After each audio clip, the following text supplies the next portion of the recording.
They're two brothers and gamers that have been playing games since the early 1980s. Combined, they have over 65 years experience.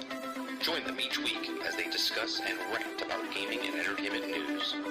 This is Generation X Gaming.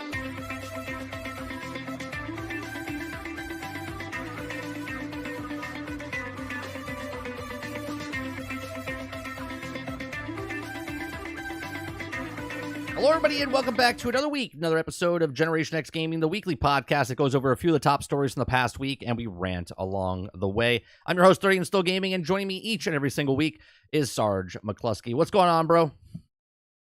Once again, time traveling through life. Yeah. Back another week. Yeah, another week.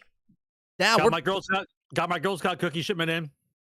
Happy birthday to anybody that has a birthday on February 29th, because You're only age every 4 years. That's right. So happy birthday for anyone out there that's got a birthday on today's date. And tomorrow's March. So the next time we see you guys will be March. It's already freaking March, man. It's already March. Like, what's happening? What's happening? It was just Christmas. And it's already, spring break is right around the corner. Okay, my son's going to be off for a week. Okay. And then it's summertime. And then it's E3. Right? Not E3. It's Summer Game Fest, right? And then all of a sudden, it's just constant. What's going on, chat? Generation X Gaming, the weekly podcast that goes over a few of the top stories from the past week, and we rant along the way. We're here live Thursday nights, 8 p.m. Eastern. You can also listen to us on iTunes, Google Play, Spotify, Anchor.fm. And guess what I did, Sarge? Guess what I did? You decided to buy a PlayStation 5. No. I just updated the podcast. It's all updated. As of right now, you can listen to all of our podcasts on Spotify. It's up to date, except for this episode. It was a bitch to do, but I released 4 episodes a day for the last 3 days just to catch up. We were 3 months behind on updating on the. So those of you that listen to the podcast on the audio side, my apologies. They're all up there. You listen to them all you want, right? Spam it out, share with your friends, give it to your grandmother, right? Put it on the background, whatever you need to do. But they're all up there for you. No, like the games. If there's a lot of stuff going on this week, Sarge, like every single week in video games, it's never slow, never boring. Not anymore. Right? There's a lot of shit going on. So on today's show, we're going to talk about games we've been playing. We're going to talk about Xbox console leaked, potentially. We're going to talk about this game called Kingsmaker. We're going to show a little video of Kingsmaker. We're going to talk about Suicide Squad Kill the Justice League. What's happening? My guest last night on the 30 podcast, which, chat, I need a name. I need a name for that podcast. Let's get in that feedback category in Discord and give me some. We had some really good ideas so far. I want to hear some more. Suicide Squad, is it dead, Sarge? Is it going to be dead? We'll talk about that. We're going to talk about Helldivers 2. We're going to talk about some of the things that are happening inside the game. We're going to talk about the Dungeon Master, who we found out his name is Joel. Screw you, Joel. Screw you. No, actually, I'm just kidding, Joel. Don't attack me with any bugs or automatons. All right. So we're also going to talk about Last Epoch is another breakout. It's the 4th breakout this year for games, and we're only 2 months in. We're going to talk about a G.I. Joe, Wrath of Cobra. We talked about this a couple months back. Now the game is coming out. EA just let go of a bunch of people. Sony let go of a bunch of people. EA closed a couple of studios down, or a studio down. Sony closed a studio down. Gearbox is being up for sale. There's just mass hysteria going on inside the gaming industry right now. And we're going to break down why we think this is happening. And it's not why people think, at least in my opinion. So we'll talk about that as well. We're going to talk about the game scent. Have you heard about this, Sarge? The game scent. What do you think? What do you think the game scent is? Go ahead. You know what it is. You know what it is. Just put it. Telepathy. It sounds like an Old Spice commercial parody. Is what it sounds like. The game scent. It's a box. Is it smell-o-vision for gaming? It is. No, yep. It's not. Yep. It's not. Yep. It's a smell-o-vision for video games. So just think about this. You're playing Division. That's what I was just gonna say. And you go past the toxic waste or the dead bodies. The dead bodies. Yeah. What does that smell like? So I just started throwing up in my house. Whoa! This is so realistic. Why would I? So want realistic. That? Yeah. So we'll talk about Battlefield. Why would I want that? I mean, I don't know. Why not? Like, what would playing a Mario game be like? Going to Yankee Candle Company? Like, what would that mean? I don't even understand. I don't know. Well, I think they're going to sell you different senses, right? So it's like microtransactions to make your things smell, right? Oh my God! Please stop. How about you just make one good game without the micro anything? How about that? Right? We're going to talk about. You're gonna buy some sense to make your game more immersive. We're going to talk about Remedy Studios. They got full rights control from the publisher 505. We're going to talk about Call of Duty Warzone mobile launches. We're going to talk about Grand Theft Auto maker Rockstar Games ask workers to return back to the office. And then we have a couple other stories about Star Wars games being canceled and whatnot. So that's all on today's show for Generation X Gaming episode 385. If you like it, make sure you hit that like button down below. Make sure you hit the subscribe button. If you like to go above and beyond it, become a member as little as $5. I'm very active in our Discord, so everyone can join our Discord for free. But if you like to get into the other categories that are locked off to members only, to give some benefits to the members. And also, members, at the end of this show, at the end of here, we let the members ask questions. So if you have a green name, you can ask a question, and then me and Sarge will answer it for you at the last 15 or so minutes. So let's go to what we've been playing.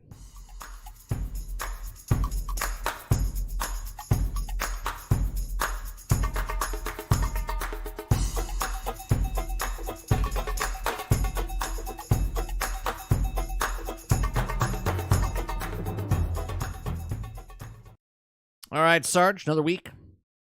What you been playing? All right, let's see. The top 4 games. Number 1 would be Bro Wow, Tato. 4 games this week. Big chat. We got 4 games on the docket from Sarge this week. All right, go ahead. Yeah, Bro Tato, number 1. Yeah, Bro Tato. I finally made it to the end of one round, like 20 levels, not die, and beat the boss. I unlocked about half the guys. I figured out the kind of like the best weapon thing if you can get to it. It's very challenging. It's not like Vampire Survivor. It's the same type of thing where you don't have to press the fire button. Right. It's just move left analog stick and whatever. Right. But the upgrade process is completely different than Vampire Survivor. Okay. So which one's better? Do you like Bro Tato better than Vampire Survivor, or Vampire Survivor better? Yeah, I think I like Bro Tato better only because that I'm not going to stroke out or have a seizure from the visual lights. And you don't have to like wander. It's like an old school game with the new school mechanics. That's all it really is. Okay. It's fun. It's a fun game. I got some sweet weapons when I played Division 2. Okay. I didn't proceed with the it's already season thing. Is season 2 or what, week 2? I don't know. I saw a yellow thing on the map. It might be, but I was zoned out. I was zoned out. I don't think, has it been that time already? All right. Well, maybe it just happened. Right. Today's Thursday. I think it happened on Tuesday. It might be. It might have. It might have. So I found some weapons that I finally was looking for. I had the good rolls on it, so I leveled them up. I proficient them. Mo says Geometry Survivor, Sarge. It's another game like Geometry Survivor is like another game like Bro Tato. No, I don't think I need another one.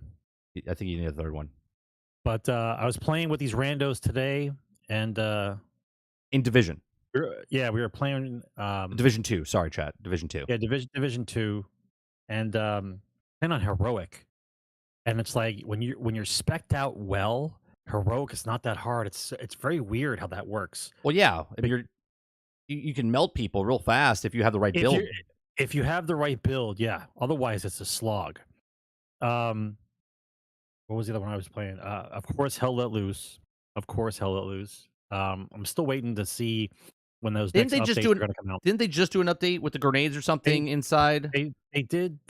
I wouldn't call it. Maybe in the test server. Is it a downgrade instead of an upgrade? Is it a downgrade? Yes, but not the Xbox or PlayStation versions.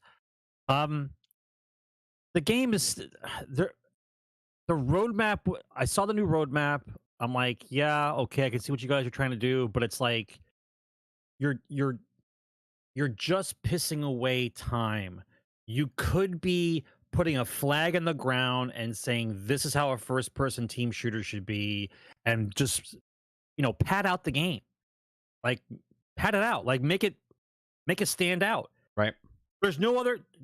Nobody's talking about Call of Duty. Nobody cares. Nobody cares about a Battlefield. Like, they don't care. Like, fucking do something and take a stand and like get control. Like, make the game good. And we're playing this pussyfooting around shit. I don't get it. Well, I think it's because it's well, didn't they sell or move it over to someone else to take control of Code 6? Yeah, Code 6 got a hold of it. What I'm saying is, this is why I detest, and I really mean this, I detest roadmaps. I don't care. I care about finished products and what am I paying for. That's what I care about. Like last year, this time, they showed a roadmap that was like Christmas to everybody. And you're like, I looked at it, I was like, there's no way any of this is happening, right? We got uniforms and like one other thing, and then they sold the company. And now we have this February, the roadmap came out, very small, very condensed, but at least on there, possibility for a good dice roll. Like, what we got, kids, right? What we got? 2 maps. what okay. happened? What happened to all this other stuff before they bought? Right. Everything else is just gone, right? So that's why I can't stand roadmaps. I hate them. You listen. You have a plan. Do the plan. When you're finished with the plan, announce that you're done with it, and then show it to us. Put it on a test server. I don't want to know what's happening in November. Is that and then in August somebody gets fired, and then we don't pay attention to the roadmap anymore. What? Like, we just throw it away. Isn't it free though? All the content's free, isn't it? So far, yes. The skins and stuff is what they're paying for. Yeah. But all the content that they put in is free. They have to, because you can't separate the player base by putting the map pack in. You know how this goes. The same kind of story with Battlefield. Name game, right? Name game here. Yeah. Put right. Insert game here. Right. You do a map pack, then you separate the player base. It's harsh. Lurker says, "Don't tell me what you want to do. Tell me what you already did." Yeah, I don't care. Yeah. Guess what I'm gonna do for you in August, bro? It's gonna be fucking amazing. Like, this game that you paid for right now is gonna be awesome 18 months from now. I'm done listening to any of that shit, dude. Your work speaks. Meritocracy is back. Your woke agenda is trash. I don't care. How you do your job is how I rate you. If you're crap, I'm gonna find out. That's it. I don't give a shit. Now, would you be okay if you've enjoyed Hell Let Loose? I think it was like $40 when it came out, right? It was like a $40 game. Yeah. You've played it for like 2 years now, right? Yeah, because there's nothing else. No, I got that. What I'm saying is, I'm always on the lookout, man. No, I got you. But I'm saying if $40. I even tried playing Enlisted again. I couldn't do it. Yeah, Enlisted it's kind of weird.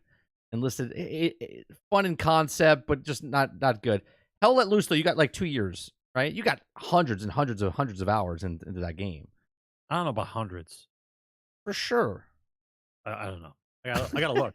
I'll look for you. Okay. I gotta look. But my point is, if you never played it again, I'd be sad. I know, because you want to play it. So my point is, I want a military team shooter. But you should play Squad. I don't care which one it is. You should play Squad. I would play Squad if I had people that I knew on PC. I don't have the crossover yet. I'm working on people right now who play Hell Let Loose on Xbox and PlayStation, and they have a PC. So if the shit's not jiving well on console, they play PC. So if I can get in good with those guys again, I'll be on PC. I'll just switch over. You know what you should do, Sarge? You should get into PC with Helldivers. Here we go. And that's a gateway drug to get into. I thought somebody was supposed to send me Helldivers. I'm going to buy some Helldivers. You are you going to play it? No, I don't have time. That's why I didn't buy it for you yet. I don't have time. All right. It may or may not be in your mailbox. Okay, we'll see. But if you want to, because people will play Helldivers and then you'll meet some people there and then they'll move over to other games. You'll start off in Helldivers and you'll move over to the other games. I think I have too much faith in people that are supposed to make the game better. And I mean that in the player base as well as devs. Like, I have too much faith. Like, oh, this is the studio that's doing this kind of game. They should do a good job. And I have faith. And then when it comes out, I'm like, you guys shit all over it. I don't know what you did. Right? But in a game like Hell Let Loose, right, the player base is the game. It's like how do I? No, I got you. It's Right? like Bad Company too. The Like reason, how the game unfolds and what's about to happen is based on the names that you recognize and the levels that you see, right? Yep. If you see the names that you recognize, those numbers next to their name are big, right? They've been playing a while, right, and right? it's about them knowing. It's not even about the big number. You see a big number, you know they've put in the time. They put the time in, Right. right. So when I look at when I initially start, if I'm not in the middle of a game and they do the warm up, when everyone sets up, I'm looking at I go right to the scoreboard and I just start looking, and I'm looking to see who's playing. Right. And if I see a bunch of guys with a high number and a bracket, they have like a clan name or something, I want to get in with those guys because I know they're talking. They're going to do, like what's about to happen, right? If you get into a match where they're both Xbox and PlayStation, no one's got a clan tag, and they're all single digits, Yeah. don't go there. Don't go there, because all you're witnessing is a guy who spawns and runs directly into artillery. Right, and that's all dies. he does. And dies because they're like, this is That's not all he This is not Call of Duty. That's all it does. Right. The Battlefield moments that we used to have, like I miss the Battlefield moments. They made that game so incredible. Like, and I'm not talking about like the seriousness of it. Like sometimes just the crazy shit, like firing a rocket launcher out of a chopper as a passenger and killing a plane that goes by, or the classic one where the guy jumps out of the plane, fires the rocket and jumps back in the plane. Like those kind of moments.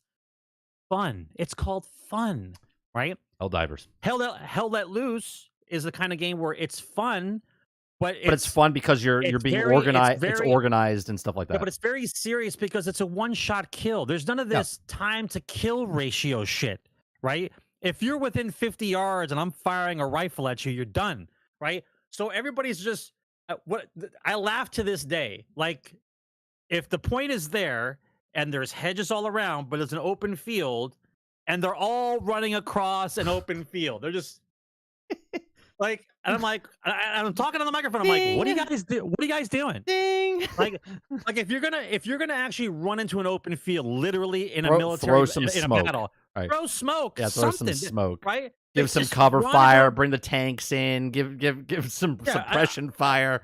I can't deal, bro. I'm like, we lost you lose like an entire flank of the battle, like the whole side of the thing crushes because I blame they don't want to. I blame Call of Duty because Call of Duty has made it where you just run out and try to mow people down. Yes. Yeah, yes, I do. I'm being dead serious. Call of Duty has made the gamer base complete and utter idiots when it comes to war-based shooters.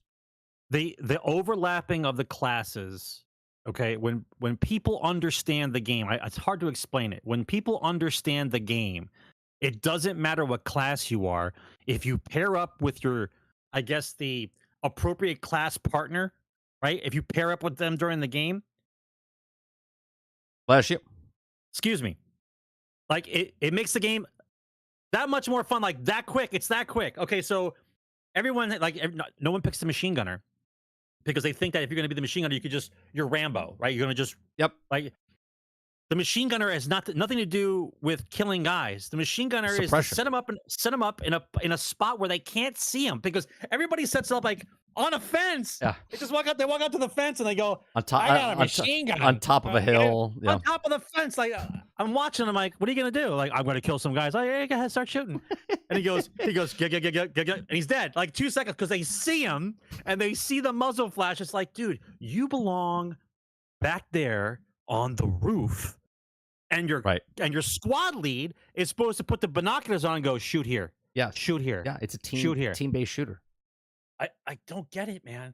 I don't get it. I was in a squad of full 6 guys, and it was like watching an engine being built and then turning on for the first time. I love that. I love that stuff. Like they run in, right? Throws the boxes down. The engineer runs out, puts up all the mines and the fences real quick. Then they switch. And then he puts up all his mines. We were in a town for 5 minutes, right? 5 minutes. 6 guys, 5 minutes. We had 12 pieces of barbed wire, 8 mines, 8 APs, a machine gun set up. It was like, that took 5 minutes. You got guys that run around the map 20 for minutes. a fucking hour. Yeah. Or don't do shit Can you That don't do imagine? shit. What I like about Hell, I was about to say Helldivers. What I like about Hell Let Loose is that if you, not everyone can be a sniper like in Battlefield. You can only Right. have one sniper, one lookout, and there's two Yeah. teams. Two teams. That's it. So only two That's it. snipers, two lookouts. That's it, right? Can you imagine if everyone was a Yeah, sniper? but at the beginning of the match, Yeah. beginning of the match, everybody's trying to get sniper. You know, everyone's like in the room trying to push sniper as fast as they possibly can. It's understandable. It's like trying to get into a plane in Battlefield. I'll be honest with you. I always enjoyed the fact that the plane didn't start in the air and it starts on the airfield. Yeah, everyone runs to the plane. Right, but you have to have. And you murder somebody to try to get into the plane. Right. Or and then when they get out of the helicopter. Right, people scream at that. Yeah. So they wanted to eliminate that, but that's part of the game, right? Right. Because then the other guys are supposed to get into the goddamn AA guns and defend the airfield from the guy that does this. Bam. Yeah. That's bam. It. Yep. Bam. That's all. There's a whole match. He just does this, and he just destroys the planes all day long. Like, okay. So the last game, I played a hard match with 4 guys on Dune Spice Wars that lasted. Oh, that was the better part of yesterday. That was like a 2.5 hour game. That was long, right? It was brutal. It was brutal because I finally understood like how to play Atreides. So that's all I kept picking. I picked Atreides, and like the amount of backstabbing going on that you may or may not know is happening if you don't understand the game. Right. Because you can see who's on the map, right? You can see who's attacking who. But if you don't pay attention to the voting and everything else, you don't notice like who's trying to screw you, right? So people just play the RTS portion of it, but they're not looking at the 4D chess part of it. So I'm looking at the voting thing. I'm looking at it. I'm like these sons of bitches these guys have been trying to outvote me on this thing every time. It's like they must be talking to each other or something. There's got to be notes, and I forgot how to send notes on the console. You can send notes. Okay. And obviously, it was 3 versus 1 because about halfway through, I noticed that everyone started setting up on the sides. You know, because you can only do so much, right? You can't protect everything. You can only protect a certain amount of things. And so I'm looking at it, I'm watching the map and I'm looking at it, and then the next vote thing happens and it says, "Oh, your upkeep is tripled." I'm like, "Oh, that's convenient. My upkeep is tripled." So then all of a sudden they just they just start coming. I'm like, "That's it. That's it for me." Like, because like they about like maybe an hour in, you can't do anything about it. You can defend to a point. There are ways to do it. Like if you have a high enough troop levels and you have like the really elite troops on your army, you can spread it out and stall them just long enough, or hope there's a sandstorm, or like there's ways to combat it. But like a straight out 3v1 is hard. Oh, it's 3 versus 1. It wasn't 2v1. No. They decided they didn't want me around anymore. Oh, that's how. Why would they do that? It's like that. It happens. Were they all friends? Well, because if you're looking at the game, you understand the rules. Atreides gets all these votes, these extra votes, because the Lance Rad likes them better. Oh, so you can influence people a little bit more. So they don't want that. They would rather gun you down than have to worry about the whole negotiating. Because if they team up with you, then later they're going to lose to you because of the voting system. Right. So either someone wants to be your friend right away, or they want you out completely. But it's interesting because every faction plays different, right? There's the thieves, there's the pirates, there's the Harkonnen, which is all full-blown gun war. There's just different ways to play. So when you start to understand it, it's not a regular RTS. It's like a chess game with negotiating and a game going on at the same time. It's like I'm moving around. It sounds like I'm playing a game with my son. That's what it sounds like. It is all over the place because, like, in the middle of the combat, it just goes, "Hey, we're doing a vote now," and the whole game stops, and everyone stares at the whole voting thing, and everyone's looking at like, "What's going on? Okay, who's trying to screw?" Oh, see, I kind of like that because that means like whatever you're planning on doing might change now because of the way the voting system works, right? Yes. So you have this Yes. one plan going on, and all of a sudden it's like, all right, time out. Here's what's happening now, and you're like, oh shit, I can't do that anymore. And then you gotta adjust and adapt to what it is. You have Yeah, to yeah. adjust. Exactly. I kind of like that. Exactly. That's like I it's almost like Game of Thrones, the board game. You ever play that?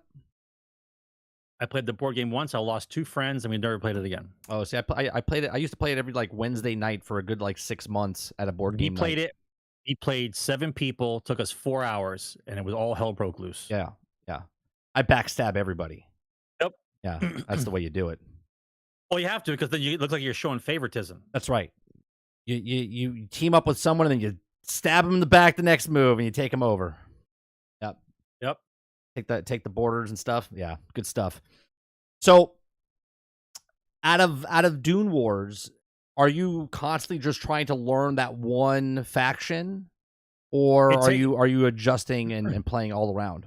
I picked the trade. I've been picking the tradies now for like the last 2-3 months because I want to learn them official. I want to know everything about them because there's certain unlocks, there's certain things that you can do on a certain level. There's all these variables, and you have to understand the variables of the ifs and whens and whys. Like, I get this, why? When do I get it? Because of this. Okay, so now you have to remember plan for that. Can you win the game without killing anybody? Like, yes. Obviously you have to kill people, but what I'm saying is, can you, like, if they didn't take you out, could you win without ever fighting them?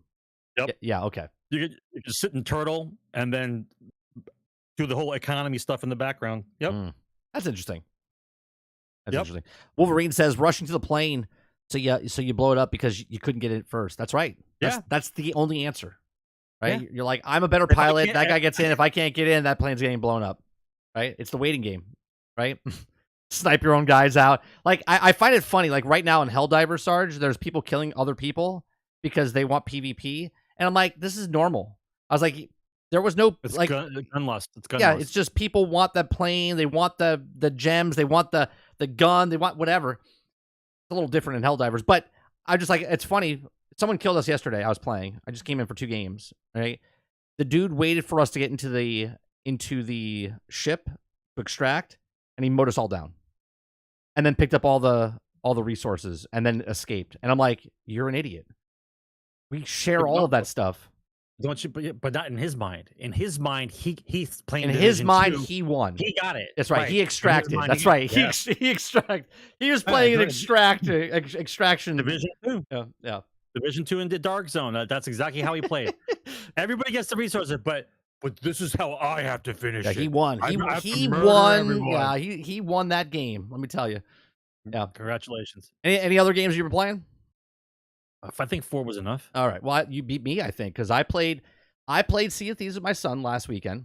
Okay, we played the Safer Seas with all the new updates, and boy, let me tell you, it's changed. Right, so I was lost completely. We got into the game, and I went to go to the Gold Hoarder to get missions, and I went to the Alliance. I forget what the person's called in the dock, but the emissary, whatever. And I was trying to get missions, and I couldn't get missions. I was like, where the fuck did the missions go? And I thought I was locked out because I was above, because I'm like level 60 or whatever. And you have to be 40 and under to gain renown with those groups. So he's fine. I'm not getting, I'm just helping him. And I was like, where do you go? You just go to your ship now and go to the table, and you click on the table and it shows everything. Like, you could pick whatever mission you want to do. Oh, and so much easier. And then the first mission that you do, either in the high seas or safer seas, you can just quick travel. It goes underneath the water. It does like a little cutscene, right? Like a load screen. You're underwater like a submarine, and then it pops up like 100 yards from the island, and then you're there. Okay. Now, what you can do is you can get the treasure, just dig it up. You get the renown for that. Okay. You get a little bit of gold because of the renown that you're getting. You can put that stuff on you and then sail to the next island for the next mission, or you just leave it on the island. Okay, and just hop back in your ship and then sink again and then go to the next island, and you're just getting renowned instead of... Oh, that's like you're fast traveling, bro. Sort of, right? So, but you really don't try to fast travel everywhere, but you can, okay? We went up 15 levels. We played 2 hours. We went up 15 levels in renowned. So they're respecting your time as far as what you're doing. We got our asses handed to us because we were playing, and we're just playing against NPCs. So pirate ship, this is the first, like, so round 1, we got in there, right? We were in the game for 5 minutes. I set sail. Pirate ship comes up next to us. We're in a sloop. It just starts bombarding us, right? And my son's like, shoot me over. Shoot me over. So I shoot him over and I miss. He misses, right? Now I'm getting bombarded. So I'm trying to heal the ship, steer the ship, do everything with the ship. We sink. We're done, right? We get back on. We go out there again, maybe 20 minutes in. Another pirate ship comes up, and over and over and over. He's now staying on the ship, okay? And at the end, we fought for a good 10 minutes straight. One ship. Just, I'm going, ba-ba, ba-ba, ba-ba. And he finally, it clicks with him. He goes, I think I'm going to stay on the boat from now on. He goes, we did much better that time. I was like, you think? I was like, yeah, you think? So he understands now. And now he wants to go to get the forts because they have a lot of treasure in the forts. So Safer Seas, playing with my son, is like a godsend, man. It's like Rare was like hearing my prayers, and they're like, what's that? 30 wants to play with his son, and he doesn't have to worry about everyone trying to gank him? Bless you, right? So it's so much easier. And then there's like other upgrades they've done. You can just go right into the story missions. There's other new missions, what's the word I'm looking for? New cosmetics and stuff like that. They've done a really good job. And now, obviously, we know because it's coming out on PlayStation 5 in April, I believe. So that's going to be good for the first-time players coming in to Sea of Thieves. So that was one of the games I played. Another game I played Final Fantasy 14. And all I could think of, Sarge, when I was playing this game... Okay, so hang on one more time. Is it on Xbox? It is. It's on Xbox. Yeah. You go right to the thing, and my story is about to tell you, right? You get pissed off and get angry before you even get into the game because you got to download the game. When you download the game, you got to sign in and have a Square Enix account. You got to sign in and click this and read this and do this. It takes. Don't have a Square Enix account from having played another Final Fantasy game. I have no idea. Maybe you do. Okay, but it took me a good 7 to 10 minutes just to sign up, to do this, check your email, get this, right, and then finally get into the game. And I have to say, it's a beautiful looking game. You could tell it's a little older, right?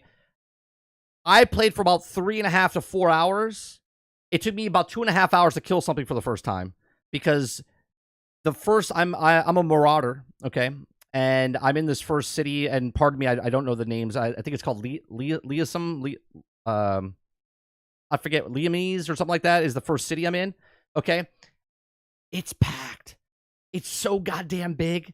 You can talk to everybody to get missions and stuff. It's like, I don't want to say overwhelming. It's not overwhelming. But it's not overwhelming. It's just I'm just in awe. I'm like, oh my God. And then I got to the town center, like where everyone is. I couldn't even see the vendors.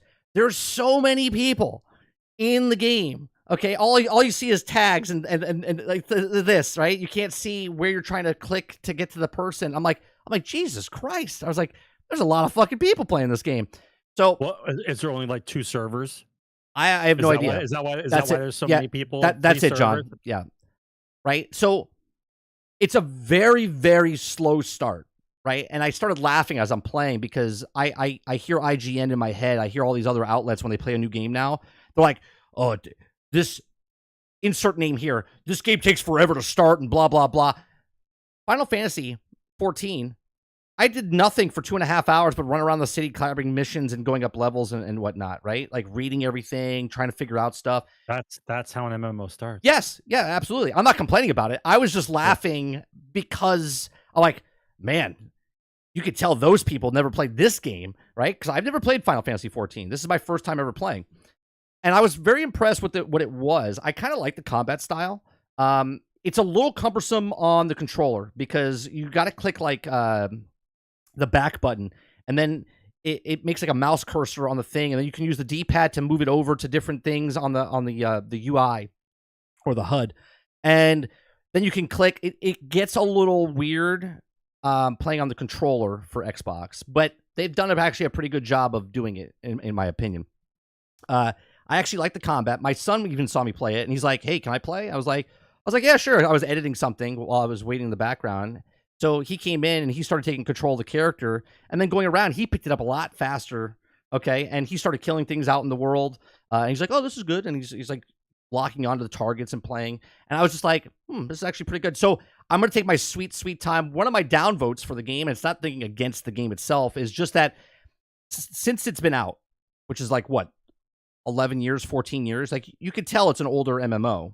all right, at least in the first section, is that there's no voice audio, like no dialogue. It's all read, okay?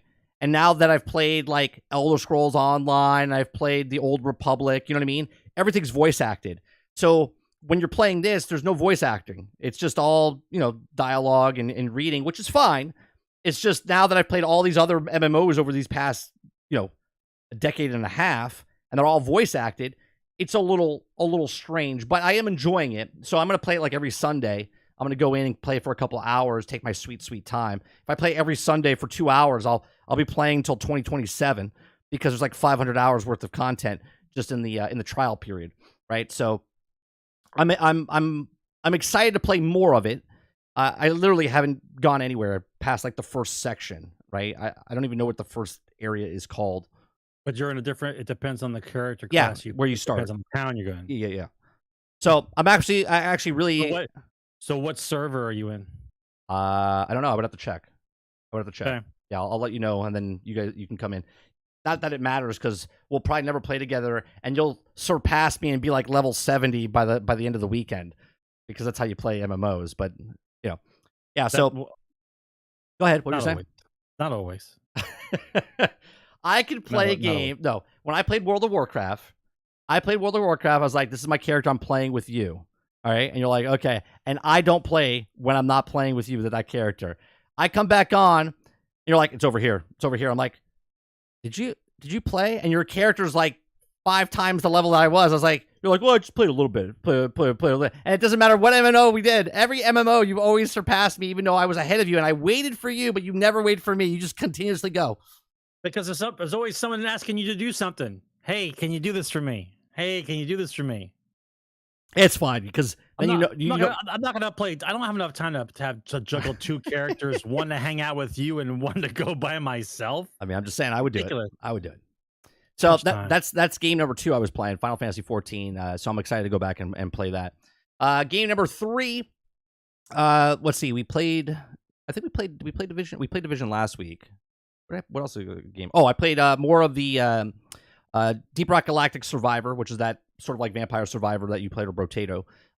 Really liked that game. They just surpassed, it's one of the stories that we have. They just surpassed the amount of sales that they got on their first game in 1 year. They got in 1 week with this game, right? So that's really good for them.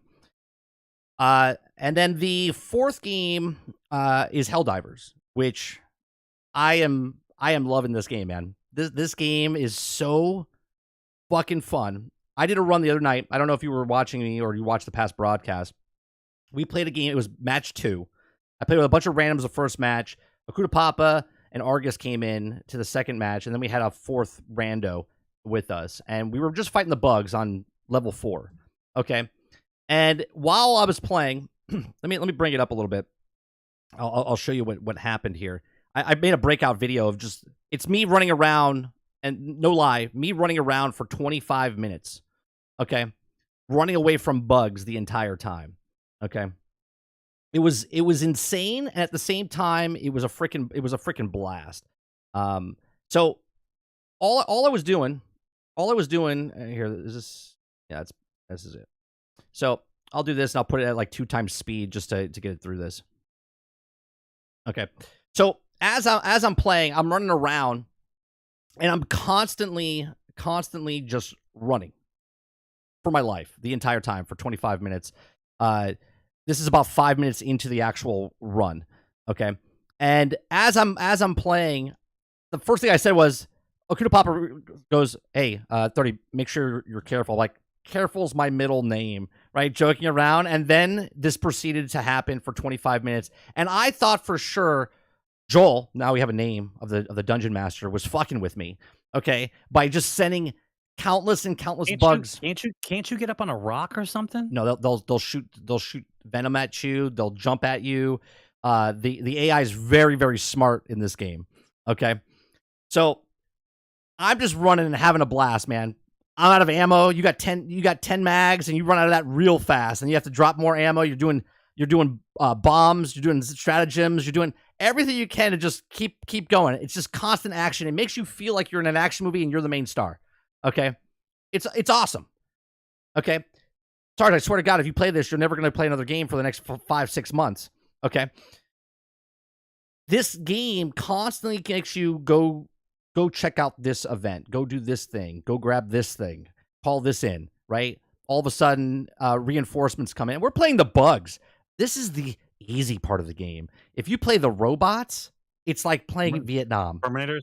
Yeah. If you play the automatons, it's literally like you're playing against the Terminators.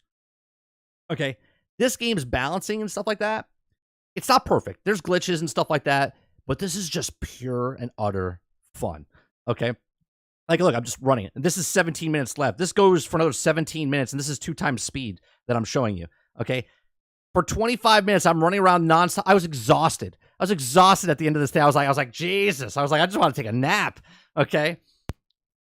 I ran 7 kilometers in this map, running around. Okay. Don't you like defensive weapons or something? Yeah, like I keep rolling. Look, I'm a turret or something. I have 2 beam stratagems, right? I have a precision strike, and then I have a incinerary strike. That's the ones I have. Then my teammates have different ones. Like puts a turret down, puts different bombs down, puts landmines down. All right, so there's a fenced-in area. This at least you can defensive position. At least you can hold this area. John says 5-6 months. I think he needs to go on the Big Book of Bull of BS. You don't think this game will be around in 5-6 months? Or are you saying that Sarge wouldn't play it for 5-6 months? I guarantee you Sarge would play this for 5 or 6 months. 100%. Right? There's like lasers. Like yes, it looks fun, but there's not a lot of depth here. It's just for the fun factor of the shoot 'em up. The depth is what the dungeon master and what they're going to be doing as the community evolves and as things like they're bringing a mech in, right? They're bringing different missions in. There's going to be different points of interest that you change. It's not just this game. It's not just going to be the same thing you're doing here. They're going to be constantly changing it. I've heard all these phrases before. I'll wait and see. Listen, I don't dislike the game. It basically is what Destiny should have been, type of thing. Like developer involvement, people can change things on the fly, go on missions with your friends, like good shoot 'em up, good skill options, graphics look good, effects look good. I can see why it's popular. It's a flash in the pan, but let's see the kind of staying power. But that's just it. I don't think it's a flash in the pan. The way they're doing this, and the way they're this game's a service game. I shouldn't even say games of service. This live service game is set up in a way where this could actually work for what they're doing, because it's an ongoing war that they can constantly change and adapt and bring in stuff. Now, you're talking about roadmaps for Hell Let Loose, right? And other roadmaps. Hey, roadmaps. When I was on Lono's podcast, we were talking about this game, and he said they should put a roadmap. I said, I don't think they should do a roadmap. And they actually had an article saying that they want to keep things as a surprise. They don't want to tell you what's coming to the game. They just want. So what leaked was the mech, right? And it's kind of weird because you know it's coming, because if you played Helldivers 1, a lot of the stuff in Helldivers 1 is going to be coming to Helldivers 2, okay? But I think the roadmap should be done in a way where I've talked about this on that podcast and also in my morning stream, right? I think they should make it incorporated in, like it's part of every tweet they do, every update they do, they make it sound like they're Super Earth, it's the government and whatnot. It's all part of this lore that they're making for the community, okay? There should be no roadmap that says, hey, the mechs are coming in. The way they should do it is, soldiers, there's a factory on this planet that we need to take back from, the automatons, and if we get this could switch the war, right? And if we win that, then we get the mech, right? You see what I'm saying? Like, they can bring stuff to the game. These are things we talked about Absolutely Destiny years ago. Well, leaked meaning, Krebsy, that you actually saw it. Yes, they showed it in the trailer, but then there was actual gameplay leaked of the actual mech. Even I saw the video of the guy with the mech. So they're trying to create an allure. That's standard operating procedure for a game like this. You want the cool stuff to be talked about. There's a little bit of mystery. Someone leaks out the information. It keeps people interested. What they've also done with this game, like each of the enemies, there's like 20 variant of enemies on each side of the bugs and also the automatons. Okay. You don't sprint, huh? You just run the same speed. No, you have a stamina meter. I'm just wearing the armor and stuff, so I can rest a little bit and then speed back up, right? And again, this is sped up, so I'm running faster than you think I'm running. No, I'm getting the whole thing. The 1.5 speed. I got you. Yeah, 2 point speed. But each bug acts differently and attacks you differently. Like, look, I'm just kind of running for my life, throwing orbital strikes right next to me just to kill the guys. So the two skills that you have, is it a time-based thing? You have to wait a certain amount of time before you can throw the thing again, or is it you have to order it from the sky again? So so my napalm that I just dropped, I get 2 of those, and after I drop the 2, you hear the pilot say, "We're out. We'll be back," and they fly off and they go pick up more, and then like 2 minutes later they come back. So that's a timer. Yeah, it's a cooldown. Then my orbital strike is every 80 seconds, so I can drop it. 80 seconds later, I can drop another one. 80 seconds. 80 seconds. So 1 minute 20 seconds. Yeah. I got you. Yeah. And then there's different ones that you can use unlimited, and there's other ones that you can only have. So I can use the napalm 1, 2, and then they have to go back and reload. Right? You get two. What about the turrets? The turrets are there. So if you drop a turret and it just unloads all its bullets, it's out, and then it drops back down, and then there's a timer cooldown.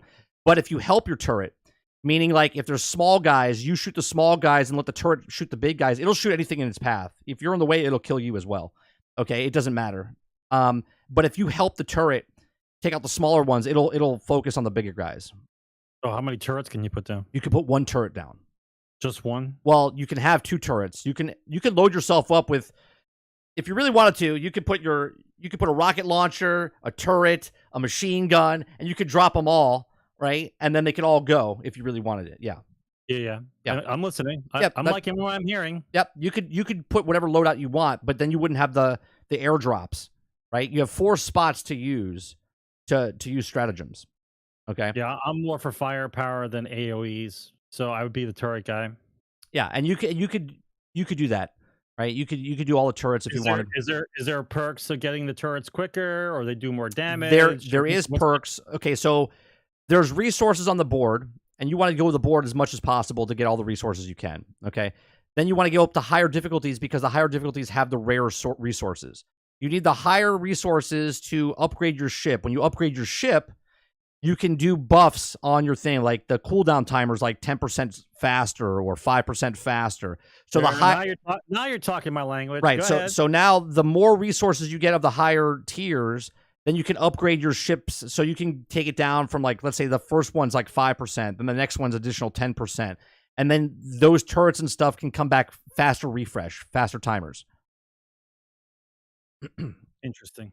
Yeah, so now we're almost done, right? This is 2 minutes left. So, and what's really cool about this is that each planet... But it doesn't look like you're going after anything. What's the mission? Stay alive? I couldn't go after anything. I went to go take out one of the hubs, right? One of the eggs are. Okay, one of the breaches by myself. I thought it was going to be real easy, but I never got there. Okay, so for that entire time, everyone on the board was after me while they were doing all the stuff. Everyone was after me while they were going all the missions. Is it because that you went after one of their nests? Do they all focus on you? Or is it just because you went into a certain area that they all start chasing you? It's all random. It all depends on, like, sometimes you'll get nothing and other times you get the shit hits the fan. It's a lot different. Like, all of a sudden there's day-night cycles. There's fog rolls in because there's like these towers that you have to take out. If you find a radar tower, you have to activate the radar tower, then it'll show you all the stuff on the map. So there's like strategic things. If there's a gun turret, AA gun on the map, you got to load it up with 5 shots, and then if you're taking out the actual bug like bases, you can call that in to help you. Okay? There's a lot of little things that you do on this that helps you out. And then again, the more you stay on the board, the more resources, the more super coin or whatever the fuck it's called, the premium currency that's on there. Okay. You can get on the thing. Here's what I think they could do with this. Right now, it's only 4 player co-op. How's the server issues? Server issues are fine for this last week. I've gotten in the game. There's no queues, no nothing. Every once in a while, when you go into a bunch of random games, it won't connect. But for the most part, you get into games really fast. There's a couple of issues, like sometimes you'll throw a grenade and all of a sudden the game will freeze and crash. It happened to me. It happened to Argus last night. Other things are couple glitches where you'll like fall through certain things, or a glitch or something will happen. But for the most part, there's more positive than negative with the game. I think what they could do is learn a little bit from like Hell Let Loose, as far as I would like to see bigger maps in the and maybe more of a, I don't know if you want to call it like a raid type of thing, but I would think it would be cool if you could have 3 squads of 4, okay? And then only the commanders of each squad could talk to each other, sort of like Hell Let Loose, while the rest of the groups are like moving as a team and doing certain things. I don't know. I think that would be pretty neat. Again, I don't know if they're going to do any of this, but they're bringing mechs in. They're bringing a different faction in. They've said, well, you know what? I'll finish up here, and then we'll talk about the news stories of Hell Let Loose, or Helldivers. So this is the longest. This is the longest what we've been playing in a long time, bro. We're still talking about what we've been playing. Yeah, it's fine. I should. All right, go ahead. Do whatever. We're moving now to top stories, because then we're going to go into Helldivers right now anyway. Because now I'm interested. How much is this game? $40. Hold on one second.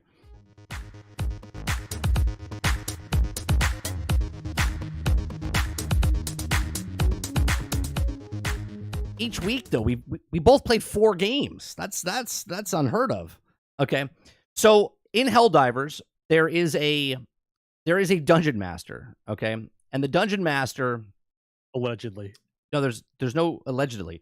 The actual like dungeon master's name is Joel.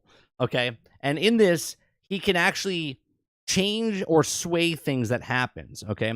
It says we actually have a person with a job title named Game Master. Okay, the PC gamers are interviewed today. His name is Joel, and he takes his job very seriously. Okay, it says we have a lot of systems built into the game where the Game Master has a lot of control over the play experience. It's something that we have continuously evolved based on what's happening in the game. As part of the roadmap, there are things that we want to keep secret because we want the surprise, the delight. So there is a roadmap, but they don't want to tell you what that roadmap is. They'll tell you a couple things like the mechs coming in, but they don't. So are you saying there's a stealth roadmap? There's a stealth roadmap. It's a roadmap bonus. Awesome. It's a roadmap plus. Stealth, never done before. Stealth roadmap. Yeah. So we have lots of systems built into the game where the Game Master has a lot of control over the play experience. It's something that we've continuously evolved based on what's happening in the game. As part of the roadmap, there are things that are secret. Okay. He also says in the same format, we build it in for millions of players, and it doesn't get as personal like individual characters, but you can sway and do same types of twists and turns with millions of people to give them advantages. So, yeah, but is he tweaking the server, or is he like God? He oversees your mission, and he goes. He can literally. I'm gonna finger of God on you. He can drop down. So he's done things where people are like in harder maps, they needed help, and all of a sudden he just drops a stratagem, boom, right in front of them. Right. So it's like a reinforcements from the ship. And all of a sudden they pick it up and they can use it or whatnot, or they'll give you a bomb, or they can make the bad guys be where you were mowing them down, and they gave reinforcements to the bad guys, right, to the guys to make it a little bit harder. So he says there was a moment. Okay, he says it's been sudden moments where maybe one planet was too easy or was too hard, and Joel had to get up in the middle of the night, give the automatons a bit of a reinforcement so players don't take the planet too quickly. Okay. Aww. He says another moment. Get up from his nap. Yeah, he can make it harder for you. Another moment. Improvisational. I can't say that word. Improv. Okay. After community managed the liberty of first batch, the planet's faster than Arrowhead anticipated. So the unplanned day of nothing happened before the automatons. So. The people beat. Is this like PvE planet side? Is that what's happening? Yes, it's all PvE. Okay. He says, so Joel, as the infinite wisdom, decided what happens when factions wins a portion of the war.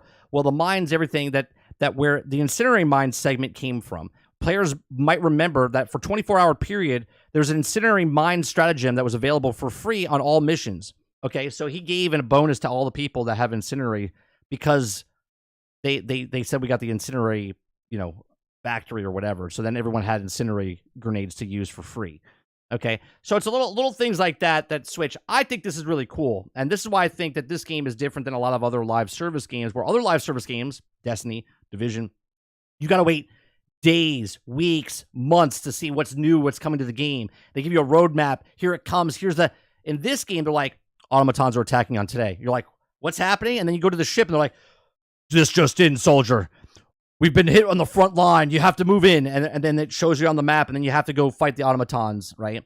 And I think that's cool. I think that's a different thing that we've ever seen before. Like we said, we've talked about stuff like this that do in Battlefield.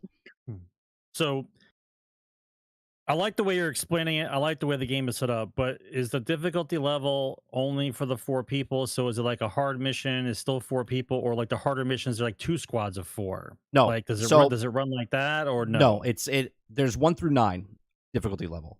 Okay. 1 through 9. So it's like trivial, easy, medium, hard, or challenging, and then it starts to go up like heroic, insane, suicidal, whatever the hell it is. When you go up to the higher levels, it doesn't matter because you're not getting power. Your character is just leveling up. The power comes from the medals that you get and the gear that you unlock, right? So if I got the shield generator around me, that's at level 20. You can't get that at a lower level. But if you're on the map with me and I'm a higher level, I can call it down. You can use it. I'll wait 5 minutes and then grab one for myself down the road. Okay. So what's the gun selection standard? You get there's sniper rifles, LMGs, assault rifles, grenade launchers. Yeah, there's a handgun, SMG that you unlock. There's handgun. Who's running around with a handgun? I am. It's really powerful. Okay. Come on, bro. Yeah, and you have to load each round in when you're done. No.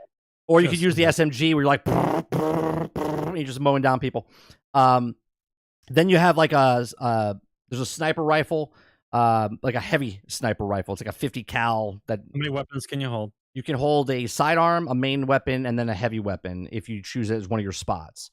Okay, you can have a backpack on you, so you can have like the shield generator, you can have the drone, you can have extra supplies, you can have a bunch of different things. So you can just have a backpack. So Akuta Papa runs.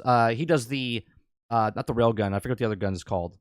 But he runs a gun where you can shoot it yourself, but if someone else has a backpack on, he comes next to you, he loads your gun, so you're actually shooting, so you're working as a tandem to actually be more efficient, right? It's actually pretty cool the way they have it. The gear that I have on gives me better percentage when I'm crouch or prone, and on top of that, it gives me extra grenades. So I have 6 grenades instead of 4 grenades. Okay. You can get a flamethrower, you can get a rocket launcher, you can get a laser rifle, you can get a laser cannon, you can get, I'm trying to think what else you can get. There's a couple of shotguns, there's incendiary shotguns, what else, chat? What am I missing? Yeah, the guard dog has a laser or a regular machine gun. You're out in a lot of open fields or a lot of open areas. What good is a shotgun going to do you at that range? The shotgun is really powerful. Like, you can shoot someone from like 100 yards out and you're hitting them, right? Okay. And then the incendiary one, you can just keep blasting them, and they're going on fire. A railgun. Yeah, there's a rail. Is it a railgun? What's the other one? There's a railgun in the game. Why am I using a pistol and a shotgun? What's wrong with you guys? Everything has a pro and a con to it, right? It's like of slow, it does. slow, and they've done a really good job with the balancing of the stuff, I think. Anyway, try to think what else is. Anyway, the Dungeon Master. This, I think, is really cool, where they could really... I mean, we know him now. You can just call him Joel. Yeah, we don't have to say Dungeon Master it's just Joel. We're gonna confuse him with the chat. We're talking about D&D. So, well, it's very heavily inspired by D&D. So, there's also stuff happening in Helldivers where they're also running into this the meta, right? So there's this meta. This is always going to happen in every game. So there's people that are playing in the community that are, if you don't have, it's like Gallahorn all over again, Sarge. Higher levels, 7, 8, and 9. Meta. Yeah, if you're in 7, 8, and 9, I haven't been in that yet. The most I played is 5. But if you're in 7, 8, and 9, there's the most efficient thing to do with a certain weapon. You have to run a shield generator. You have to have certain things. And if you're not running that, the people that you come into games with, they'll just kick you, right? You're out because they don't want to deal with it, because they want to be the most efficient at what they're doing. A lot of people, what they're doing as well is they're running this one mission on the automatons, on the robots, where you're doing like this defensive mission, and you can finish it in like 2 minutes and not extract. You just finish the thing, get the mission, you get like 900 XP or 1100 XP, and then people just bail out, and then they come back and do it again, and they just rinse and repeat. And people were pissed off because they're like, "Oh, we're losing the planet because of this." And then they came out and said, "No, they're not affecting that in any way." So the farmers can still farm, right? They don't really watch. You're losing the planet because most of you suck. That's how it usually goes. Right.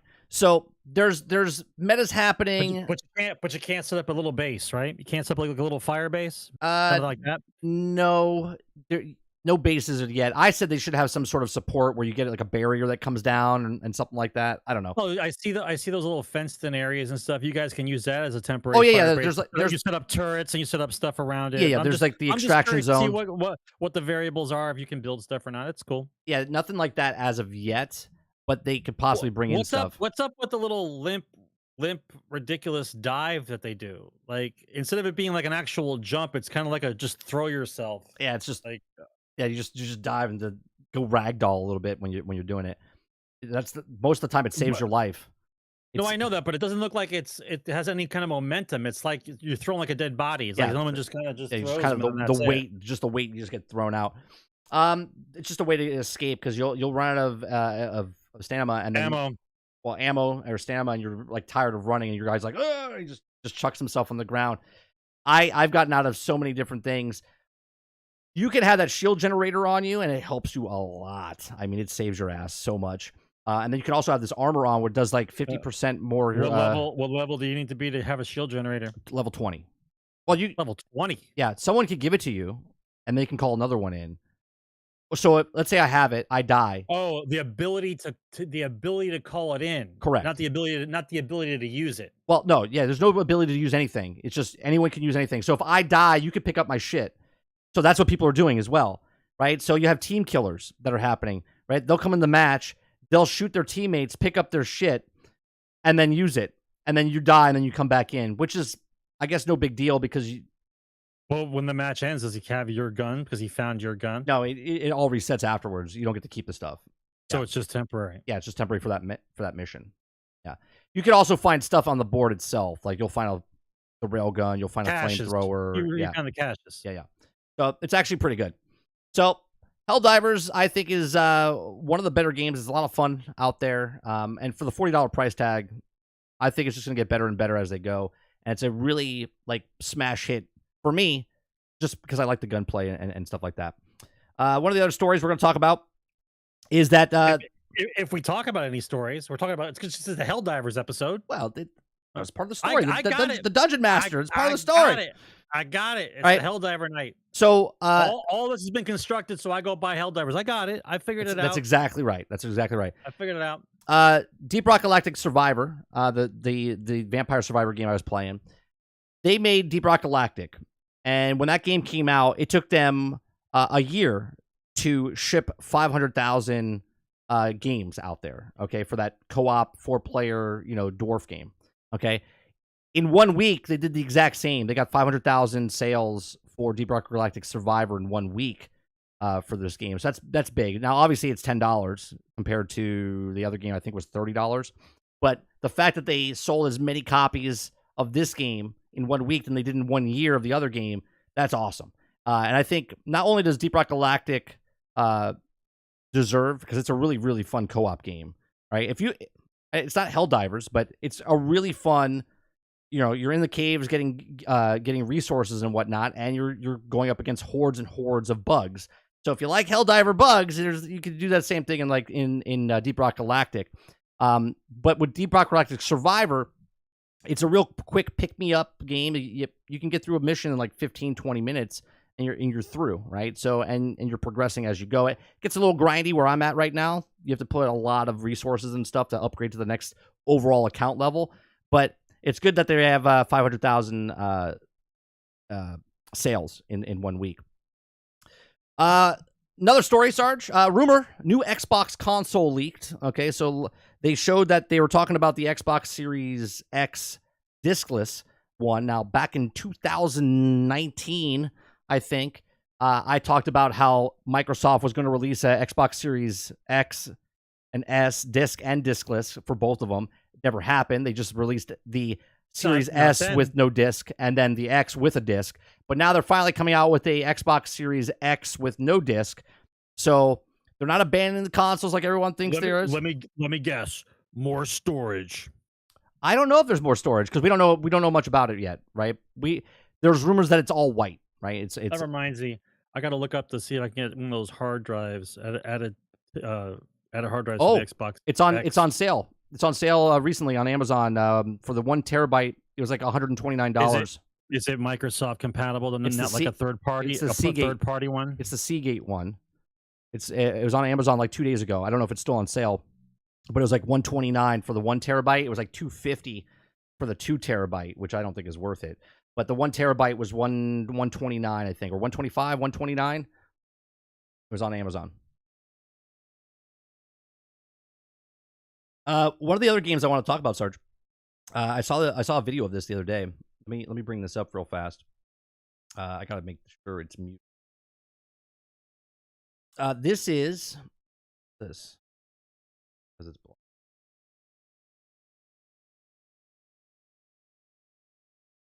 Why doesn't this work? Hold on one second.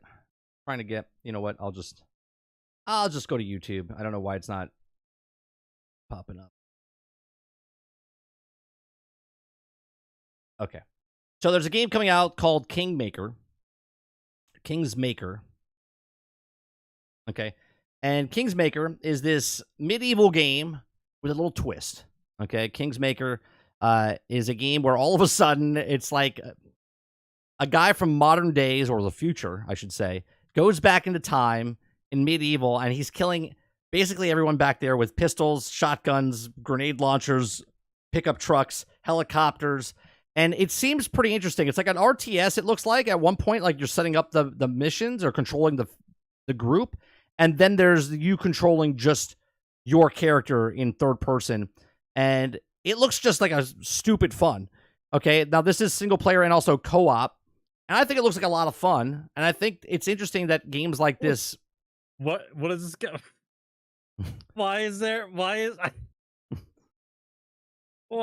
an Apache shooting up knights? What's happening with this game? That's what I'm saying, right? So at the very end, they show you like going into the future. You're running around hitting people with this pickup truck, right? It seems very interesting, and I think it looks really cool. Like that would be fun, right? As a co-op, like it's almost think of zombies, but instead of zombies, you're killing medieval guys, right?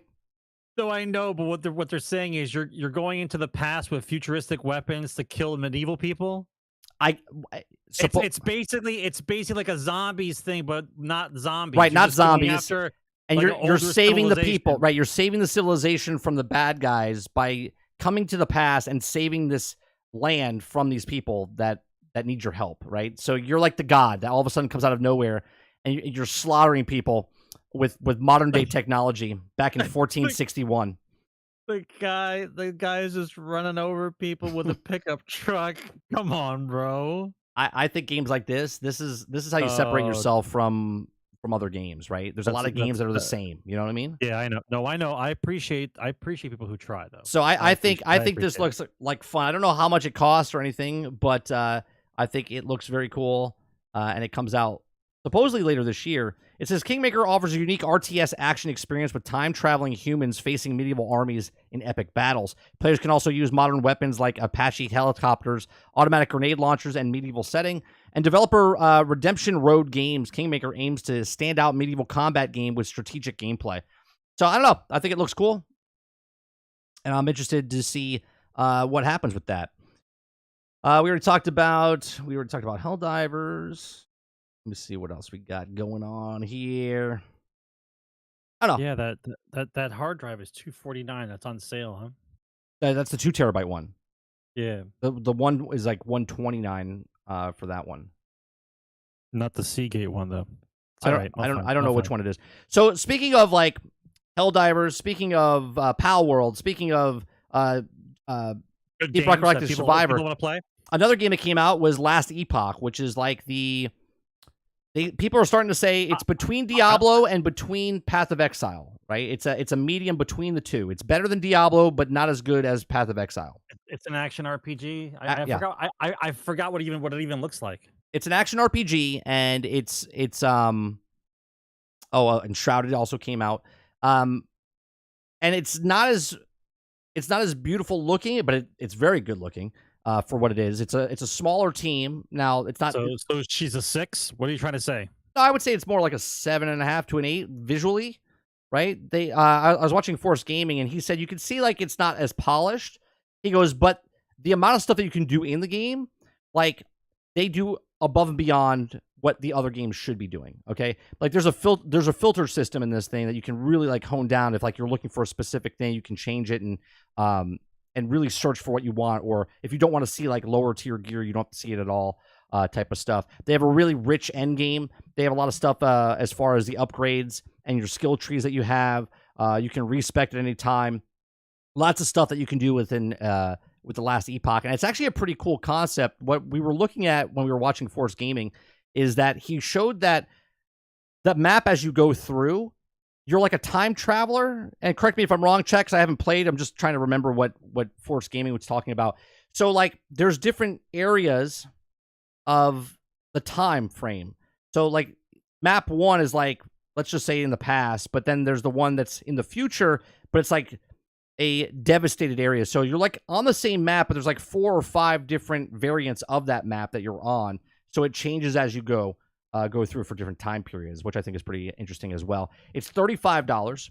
And what you get with this game compared to what you get with other games at that price is just mind-boggling how Diablo charges $65 for a mount skin, and these guys are charging $35, half the price of what Diablo was at launch. Now, this game is a live service game as well. They have cosmetics that you can buy in the game, but that's all just cosmetics as of right now. No one said anything else, but there's so much content and so much stuff that you can do in this game.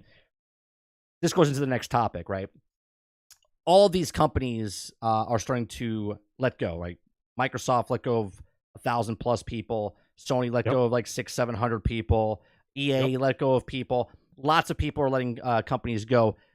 This beginning of the first 2 months here, inside of this year, we have Pal World, Enshrouded, both early access games. Okay, we have games like Baldur's Gate 3, which was a AAA game but came out last year. But you have these other games that are coming out this year that are so good and popular, and they're lower tier, smaller teams, smaller budgets, and they're being very successful, right? And then you look at games like Suicide Squad and Skull and Bones, and there's one other game in there that are not doing very well. And then you're seeing all these companies letting go of stuff. My question to you, Sarge, is do you think, because a lot of people are going around saying, oh, game crash like 1983, everyone's letting go of people, the games are too expensive, they can't. It's not the same. But people are forgetting that they're the most profitable they've ever been, right? And they're letting go of all these people. I don't believe we're having a game crash right now. I think there will be a game crash. I don't think this is it. I think, I said in my morning show today, I think there's something coming, and they're making adjustments now, what's in the future, then they're not scared of a game crash, right? There's way too much money being made right now to be cared that a game crash is coming, and this is why they're doing what they're doing. So what do you think's happening with all these big studios that are letting go? We've talked about this in multiple shows, but I mean, I follow the business aspect of the gaming industry more than I follow the actual games now, because I'm trying to figure out like what's actually happening. The issue has always been the same. It's just been more accelerated during these last couple of years because of the prior years of COVID. Everything is like a combined effect since then. You have a lot of companies that during the lockdowns, they consolidated. They were trying to get games out because everybody was trapped at home. So they were trying to capitalize on the fact that everybody was home. So they probably borrowed a lot of money, hired a lot of people, and just tried to make as many games as they could because they know you have a captive audience. So you can try to sell more games, right? Unfortunately, they were in the middle of making their AAA titles. So the indie guys started probably doing what they could do, which is why we got this little influx of indie games the last year or so, right? Because they can pump out their games faster. But it's always the same. You're taking a chance because you're trying to trace a trend, because some game did well, you're trying to copycat on that. So you borrow, you hire people, you make a game, and you end up with an Anthem. Or you end up with sorry to say it, you end up with like a Suicide Squad where you spent a lot of money chasing a dream that you wanted because you thought that this was going to make you the most money, but it doesn't. You can't recoup. And so the only way, since you answer to shareholders, the only way for you to stave off like a collapse is two things: raise prices or fire people.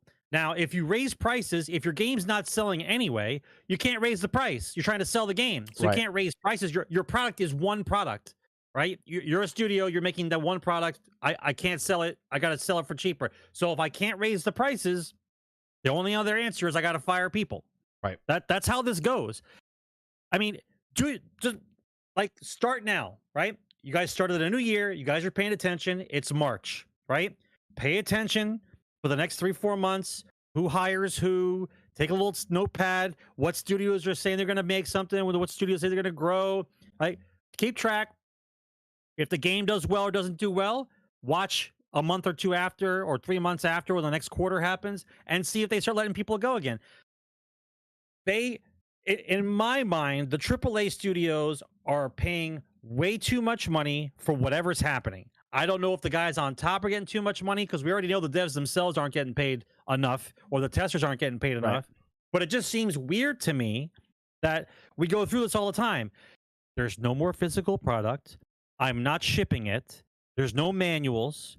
It's 100% profit now. Whatever I make, whatever the number is, that's the profit. That's the cost of the game, right? It's digital, and then whatever licensing, whatever you have to pay for. I understand labor. I get it. 25%. I get it. But you already made that 25% back when you got rid of the actual hard copy. It's just digital. Then you raise the price $10, right? So in essence, right, and then they got the pre-order bonuses with the extra money there, right? That's correct. So in essence, you're making probably 50% plus on a game now, whereas before you were making probably like 25 or 35. Right. Now, when they were making 25 to 35% profit on a game, right? They were billionaires.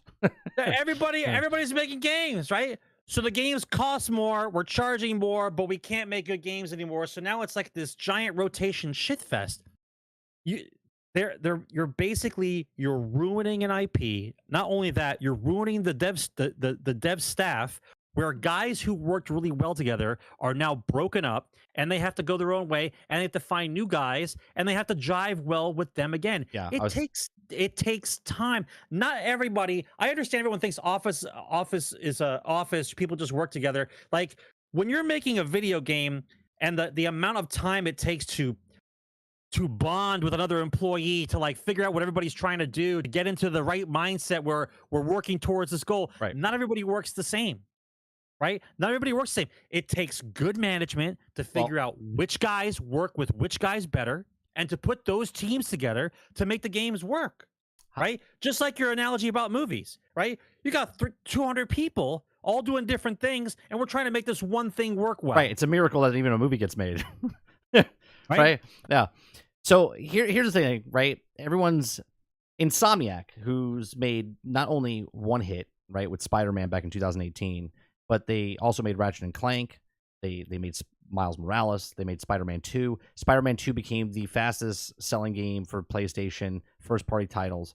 It's sold over 10 million units. You would think that Insomniac in no way, shape, or form would be affected, right? The company that's actually bringing money into the company wouldn't be affected, but Insomniac, all of a sudden, they're losing people as well, right? And Insomniac is shocked by this. They're like, what the hell, dude? Like, as a developer right now, if the company that's making you the most money for your studios, okay, is getting cut, like, what is happening here, right? Nobody's safe, right? If you're a developer right now, if you look at that and go, Insomniac, who's making profit, who's making the money, who's hitting ballpark figures, okay, like they're just knocking it out of the ballpark, okay, yes, Spider-Man 2 cost $300 million or $315 million, but they are getting fired. So if you're walking into the door your first day, you're like, hey, I got a job, and they're like, what the fuck's happening? Why is he leaving? Right? That's amazing to me that nobody's safe. So if I was a game designer getting into game development, and I walked into a studio and I hear that even the big guys who make the money for them are being let go, that's pretty scary. The budgets are bloated. They think they need more people than they have to, or they're hiring more people that know less, and so they have to pay out more. Right? They do it to themselves. But just you can't in the same breath say that the last year of video games was the most profitable for the video game industry ever. And then also attached to that is the most firings ever in the gaming industry. Right. It doesn't make sense, which means they are the upper management, a lot of the upper management to a lot of these companies is spending way too much money for the return. The diminishing returns is real, and the amount of money that they're spending is absurd, apparently, because apparently we have to make a AAA game, and then immediately afterwards we have to fire the entire staff. Like, Right. it makes like, are you guys that disposable? What you're saying is it's almost like Gordon Gekko from Wall Street. That's why I did my clapping. That's why I did the clapping. It's exactly the same thing. Like, you spend 5 years building a team, they make a game, they work really well together, but it's cheaper after you sell the game to fire them and start over than to keep those people and pay them what they're worth, because we don't know if we can make the same kind of game again. Yeah, it's crazy to me that hey guys, thanks so much making all that money for us. Don't let the door hit you on the ass on the way out. It's like, what? It's not. But you have to think of a development standpoint, man. You're moved someplace. You have a family now. Yeah. Right. All these things and factors, like you move to a specific state, like I moved to California, or you moved to Seattle, or you moved to Texas, because that's where the dev company is. And so they pay for your move. Everything's great. I got 401k. They match it. I got insurance. I got healthcare. I got all kinds of stuff. And then after one title game goes by, you just happen to be the number that they plug out. You're done. Like that's trying on everybody, bro. Everybody in the entire chain of events, from management all the way down to the game tester. You keep fucking with those people's emotions. Like, do they even want to go through that roller coaster again? That's what I'm saying. There was a guy that was selling a story. He said he knew a guy who got the job. He had to fly from overseas. He lived in London. He came over here, okay, to work for a company. And 3 days after he got here, after he moved his family, kids, wife, all the stuff over here, 3 days into the job, they fired him. Like, what the hell, dude? Right? No, because you don't mean anything. You're not. It doesn't mean anything to them. So here's what. But I can understand. I'm not trying to side with any one place. Sure. Business is business, but this is not how it went. No. This is not how it's supposed to be. The more corporized, what's even the word? The more incorporated these dev companies become, the more that these development companies get into, the higher chances that's going to happen. I would rather be part of a small team making AA, and possibly if you do really well, maybe you make one AAA game because you did really well by making a few smaller games and you wanted to try to do a big boy game. That's cool. And live that way. Have a family style. Right? And why do you think all these guys are leaving these studios and starting their own studio? Why else would you do it? They know that it's rotting from the inside out. It's unsustainable what they're trying to do. Every game's got to be live service. Every game's got to have microtransactions. We have to milk this product for everything it's worth. And a lot of people are finally starting to wake up and saying, this game is garbage. I don't want to buy it. I don't care if it's free. I don't care, because I don't want to play it to give you the satisfaction that you think I'm going to buy some skins in your game. I don't care. Well, making all those games and people working on those games and then making the biggest profit possible and then still getting fired, right? Like, doing the work, being successful at what you're doing, and then also getting fired because that's it. It doesn't matter if you're profitable or not. So this is what's happened so far. New EA game announced seems imminent, right? But at the same time, we hear that EA just closed down Ridgeline Studios, the people that were making Battlefield. They opened up the studio in 2021. They opened up a brand new studio in 2021 to just work on Battlefield, like single player content, story driven content. Closed, done, gone. Okay. Then you have Embracer Group. Okay, reportedly selling Saber Interactive for $500 million. They bought it 2 years ago for 1.7, I think, million. Right, I think that's what it is, and they're selling it now for $500 million.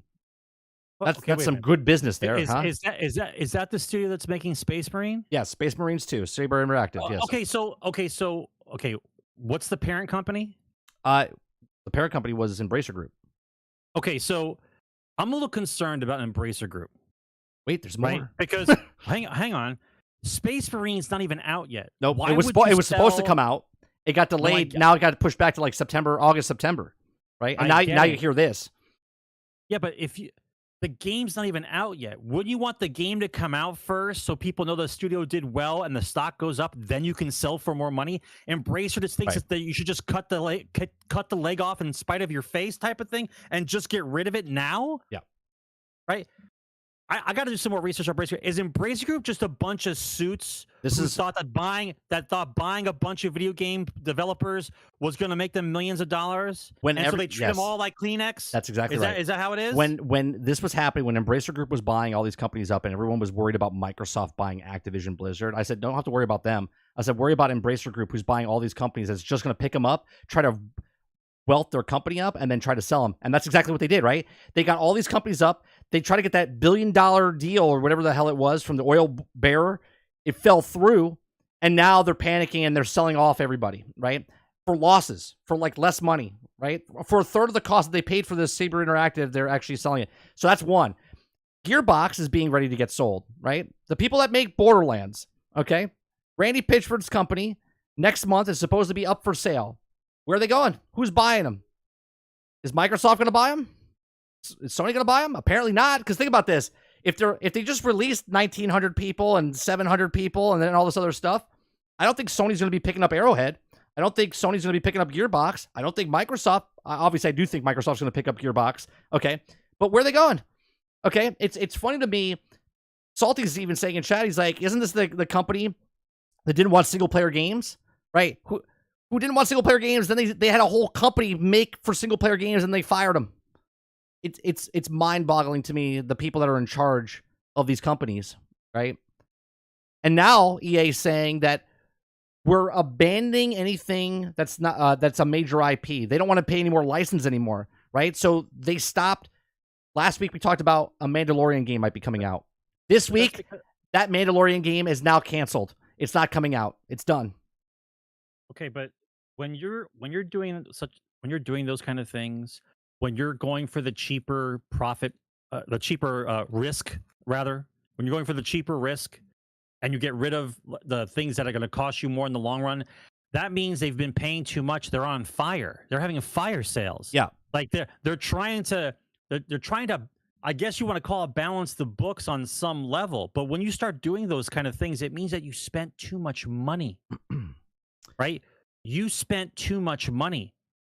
Now, I'm sure part of the factor is that borrowing money was cheaper 3 years ago. Sure. And borrowing money now is not. So I'm pretty sure that a lot of people who have loans outstanding trying to pay back the loans that they had when the interest rates go up, a lot of these companies are probably in trouble. And especially if you've got so many studios like Embracer Group does, and you're waiting for some of these titles to come in to collect the money, and the money doesn't come, then what are you supposed to do? Right. What do you do? Right? They're doing it. You fire people. That's what you do. So Star Citizen developer hit with layoffs amidst claims a highly toxic company. Right, the people that are making Star Citizen are charging $48,000 for the ships. Right, they're the most expensive game ever made up to this point. Okay, in the history of video games. Right, profitable. Right, and they're firing people because of toxicity of the company. I mean, bro, let's be honest. If you're selling digital ships for $12,000 and you're not making a profit, I don't know what's going on in that company. We know they're making money. Even if they get an accidental 2 or 3 whales to come in and buy some stuff, the salaries are paid. You know what I mean? Right. Then you have Remedy. Remedy acquires full rights to control franchise from the publisher 505, so they're getting out of Dodge. All right, they're taking control of their own company now. Or for publishing. Then you have that's Ridgeline, but that's Borderlands. Then you have Toys for Bob. Okay, Toys for Bob comes out. It says, we're thrilled to announce that Toys for Bob is spinning off as an independent game development studio. Now, those of you who don't know, Toys for Bob is with Activision, which was under Activision, and Microsoft bought Activision, right? So over the years, they've inspired love, joy, and laughter in the inner child of all gamers and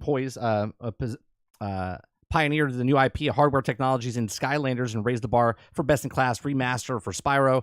With the same enthusiasm and passion, they believe that now is the time to take the studio on the future games to the next level. The opportunity allows them to return to the roots of being a small and nimble studio. To make this news even more exciting, we're exploring possible partnership between our new studio and Microsoft. Now follow me here. They're with Activision. They separate from Activision just to go back to Microsoft to partner up with Microsoft. It's a little weird. Okay. Now, while we're here, early days of developing our next new game and the ways away from making the announcement, our team is excited to develop new stories, new characters, and new gameplay experiences. Our friends at Activision and Microsoft have been extremely supportive of our new direction, and we're confident that we'll continue to work closely together as part of the future. Now, what I think this is happening is Microsoft said, how do we get rid of people but without firing, but get them off our books, right? And they gave the option to make the studio, hey, what about if you guys go on your own, right? They get them off the books. They're an independent company, but they come right back to them to get the partnership because they can use them to pay for it. But now Microsoft doesn't have to pay this company. They don't have to pay their salaries. They don't have to pay anything. They're just helping them publish their game, right? That's what this sounds like they're doing with Toys for Bob. I mean, it's possible. I mean, my problem is that my mindset isn't the same when I'm looking at games anymore. I'm not looking at the game. I'm looking at the studio. I'm looking at the publisher. I'm looking at what's going on, right? I don't listen to the hype trailer anymore and think that that's for me. Like, I'm more interested in knowing what the last quarter sales were for your company and what's sold, and is that game going to work? Like, that's how I look at a game now. It's like, I don't look at it the same way. I miss looking at it for the fun of it, but I don't see that anymore because I have heard the same taglines, the same promotional material, the same jibber jabber over and over again, trying to hype out games that they know are trash, but are just trying to get as much money up front as they possibly can, right? We have talked about the $100 game for many years, bro. The $100 game has been here for at least 3 years. Longer than that. Right? You Yeah, just longer have than to that. want to buy it. You just want to have to buy it early. That's the $100 game. Yeah. Mo says that they asked to go independent. Toys for Bob wanted this. Yeah, regardless if they wanted it, though, Mo, the company that owned them didn't have to let them go. The reason they let them go is because they just got rid of a company, and that loosens the books, does it not? It stops the company from paying out all that stuff. They go independent. They can still make what they want, and at the same time, they can still come back and Papa Phil can fund them and help them publish their games still, and yet they're still not on the books where they're paying the salaries, they're paying the stuff for them.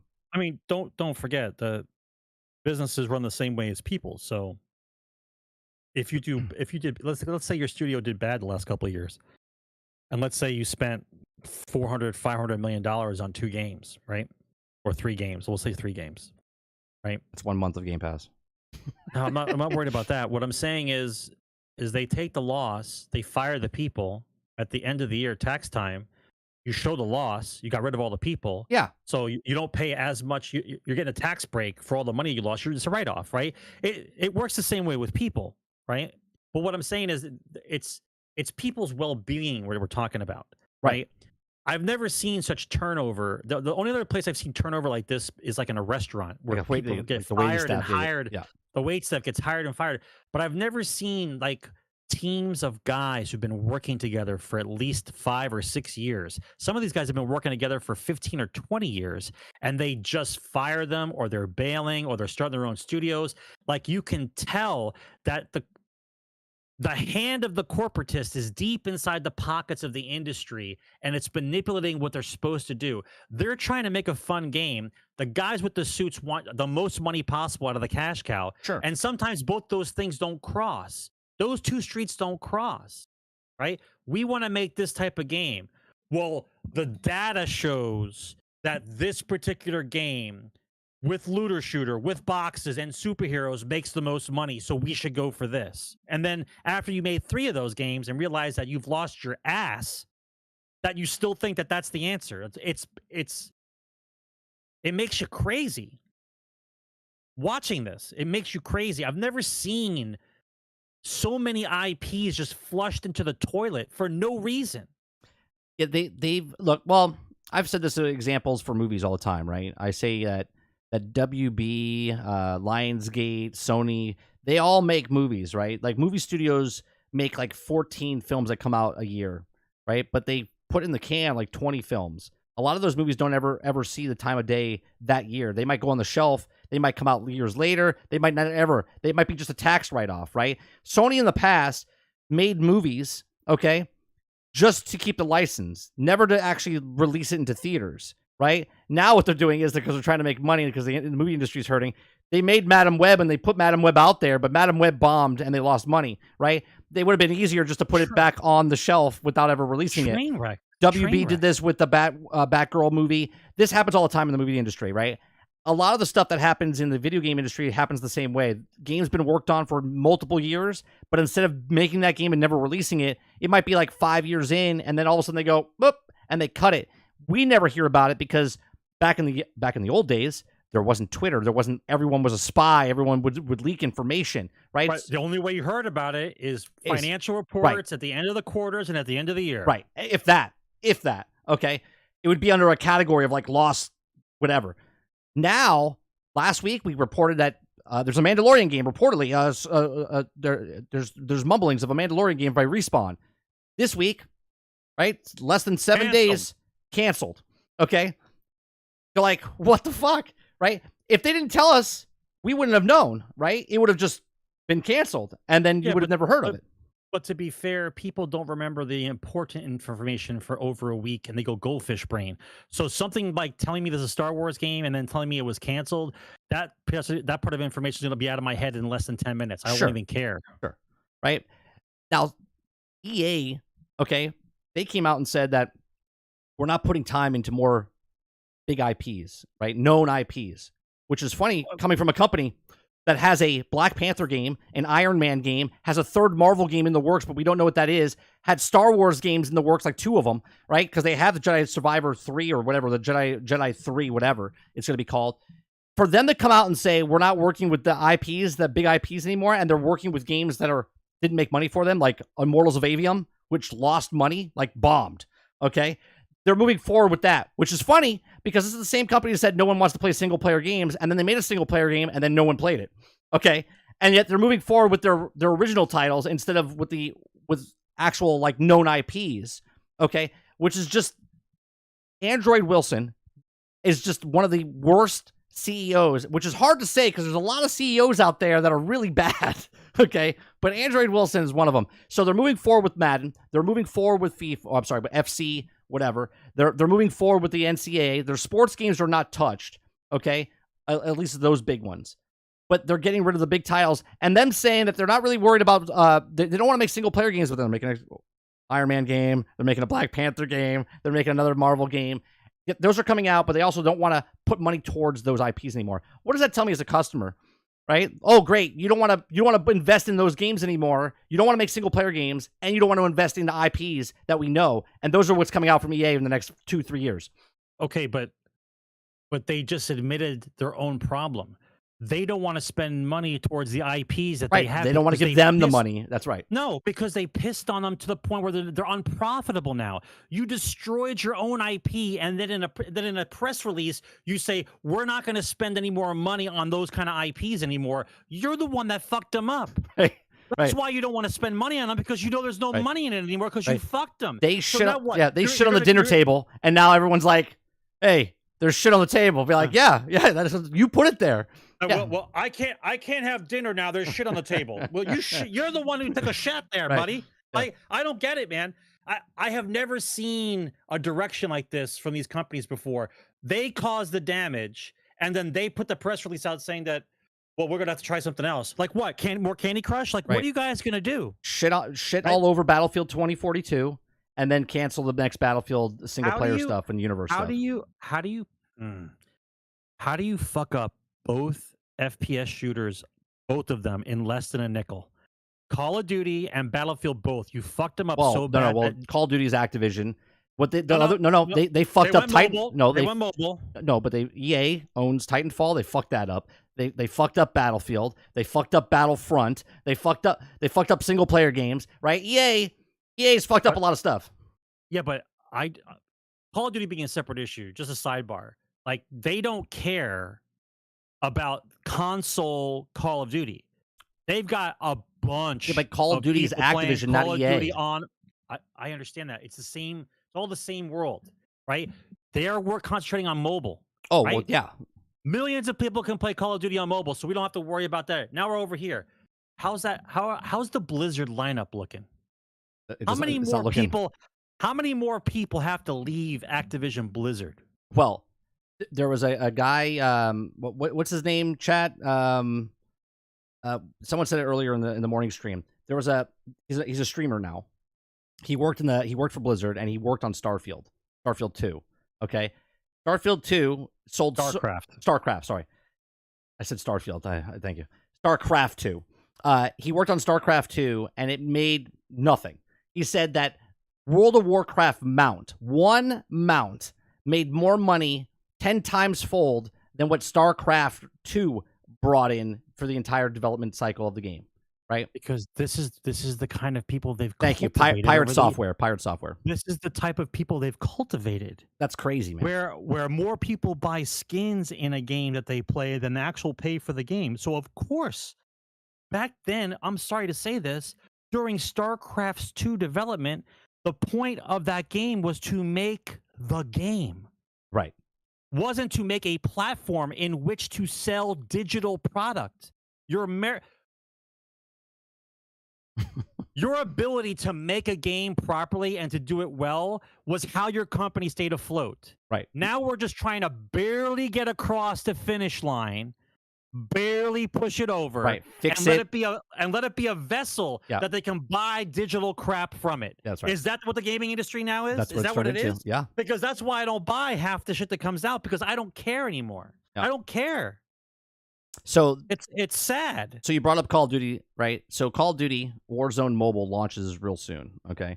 And how many people? A couple 100 million? Yeah. So mobile version of Call of Duty Warzone includes the maps or whatever, and it's going to be able to cross play, cross save, cross progression. You can play your game, you can buy your stuff, you can get all the stuff that you want.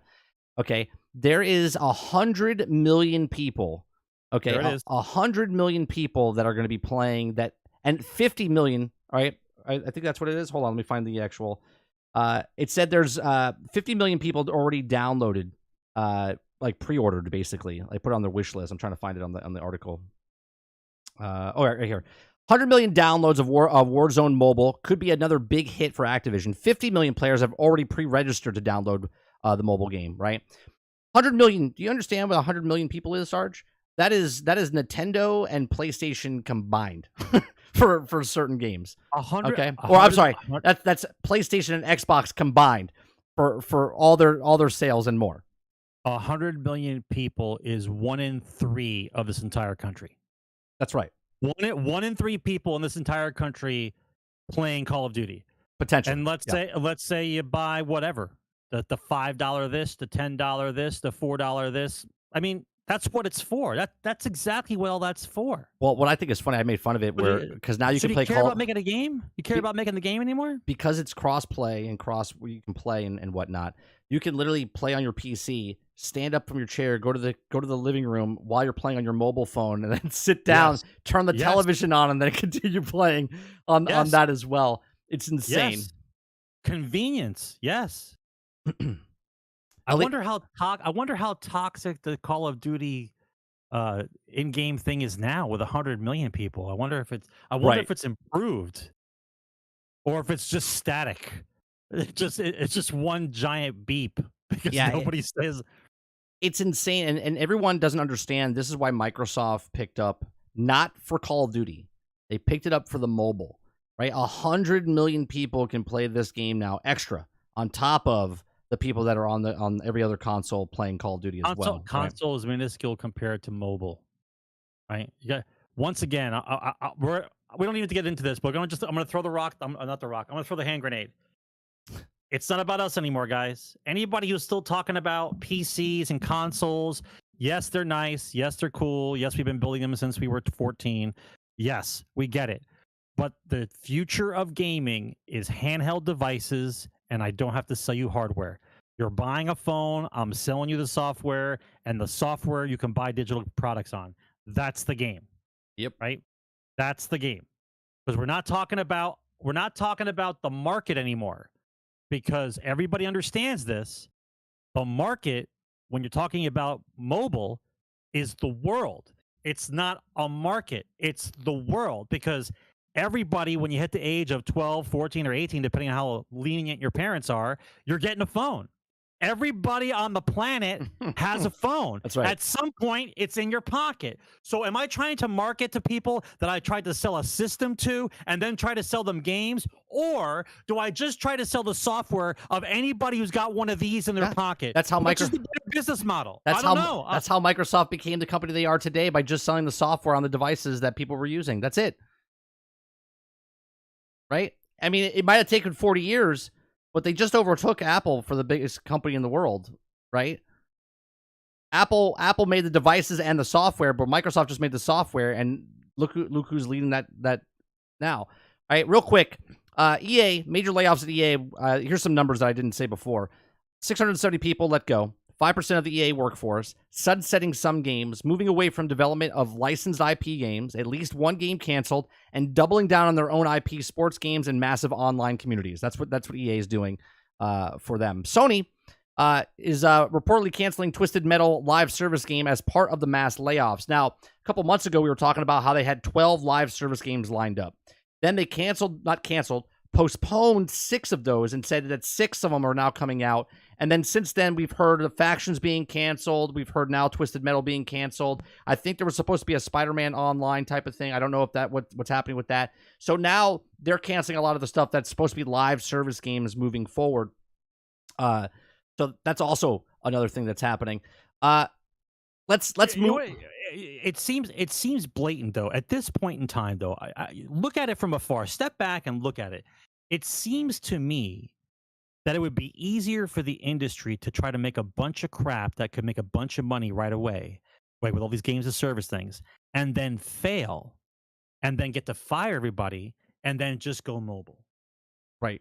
You cut down your studios to only a few of them are actually doing consoles and PCs, but the bulk of your guys are doing the mobile stuff, and everybody wins because your profit margins for mobile is much greater, and you don't have to pay as many guys as that. It almost seems intentional, because it's been going on now for 3 or 4 years. It's not like it's new. Like, oopsie, we made another mistake. It's like a consistent, this one sucks, this one sucks, this one sucks. Like, and they all get fired. Like, it almost seems intentional.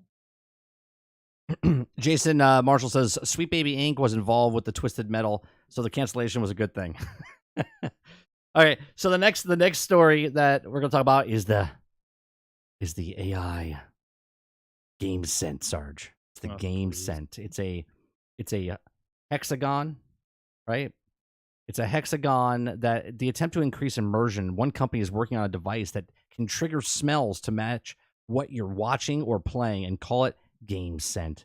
Very little is for the scent of smell. Game scent is banking on the power of scent to increase the immersion to help customers be more involved in whatever they are watching or playing. The advantage of game scent system is that they can release scents and correspond with the gameplay without the need of any specific game development coding. Game scent uses AI systems to produce audio cues in the real time to release a scent that corresponds with the action on the screen. This includes a smoky aroma of battle or claiming fragrance of the forest, right? So as I'm playing Call of Duty, the entire time just smelling gunpowder as I'm shooting the goddamn thing. Now mix that with the body bags and the trash and the aroma of just rotting flesh that's been on the ground for years. I mean, what does that smell like, Sarge? This seems smells like money. No, this seems like they're trying to get guys to go to the Yankee Candle Company. That's what that's what this is. They're trying to create a male version of the Yankee Candle Company. That's what they're trying to do. Because first of all, it's an octagon. Great. What is it? What did the scents come inside? Or do I have to go?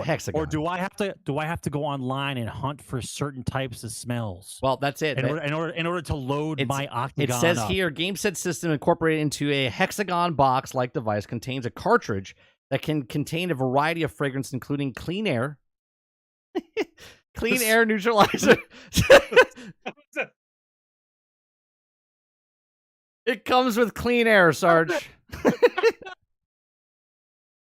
It comes with clean air to neutralize the atmosphere after a gaming session. After a gaming session, it pumps in clean air for you.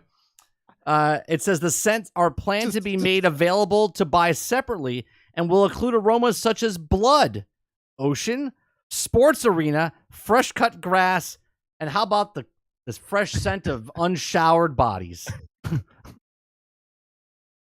I'm pretty sure there was a Family Guy joke about this. I'm pretty sure. Fucking fresh scent. Like we knew it was coming. We've joked about this. We've joked about this in the past. The smell-o-vision type thing. We've talked about this in the past. But the fact that they're actually doing it says so much. Okay, just picture this. Ready, Sarge? So now, this is someone that wants to keep up with the Joneses, right? So they have the latest, greatest headset on. Yep. They have that other device that's like a sex device that you shove in your mouth that you can whisper. You know which one I'm talking about, right? So you can whisper, so your face is like this, okay? You're wearing the full body suit so you can feel the actual impact of the bullets, right? Now you have your hexagon. Right, you have your hexagon so you can smell it as you're running on that treadmill, okay? While you're stapled on so you don't fall through the television set. Just to get into gaming, right? Think about this. Most people don't want load screens or anything. They just want to sit down in the chair, turn on the television, and play. Okay? Now, you're like, hold on a second.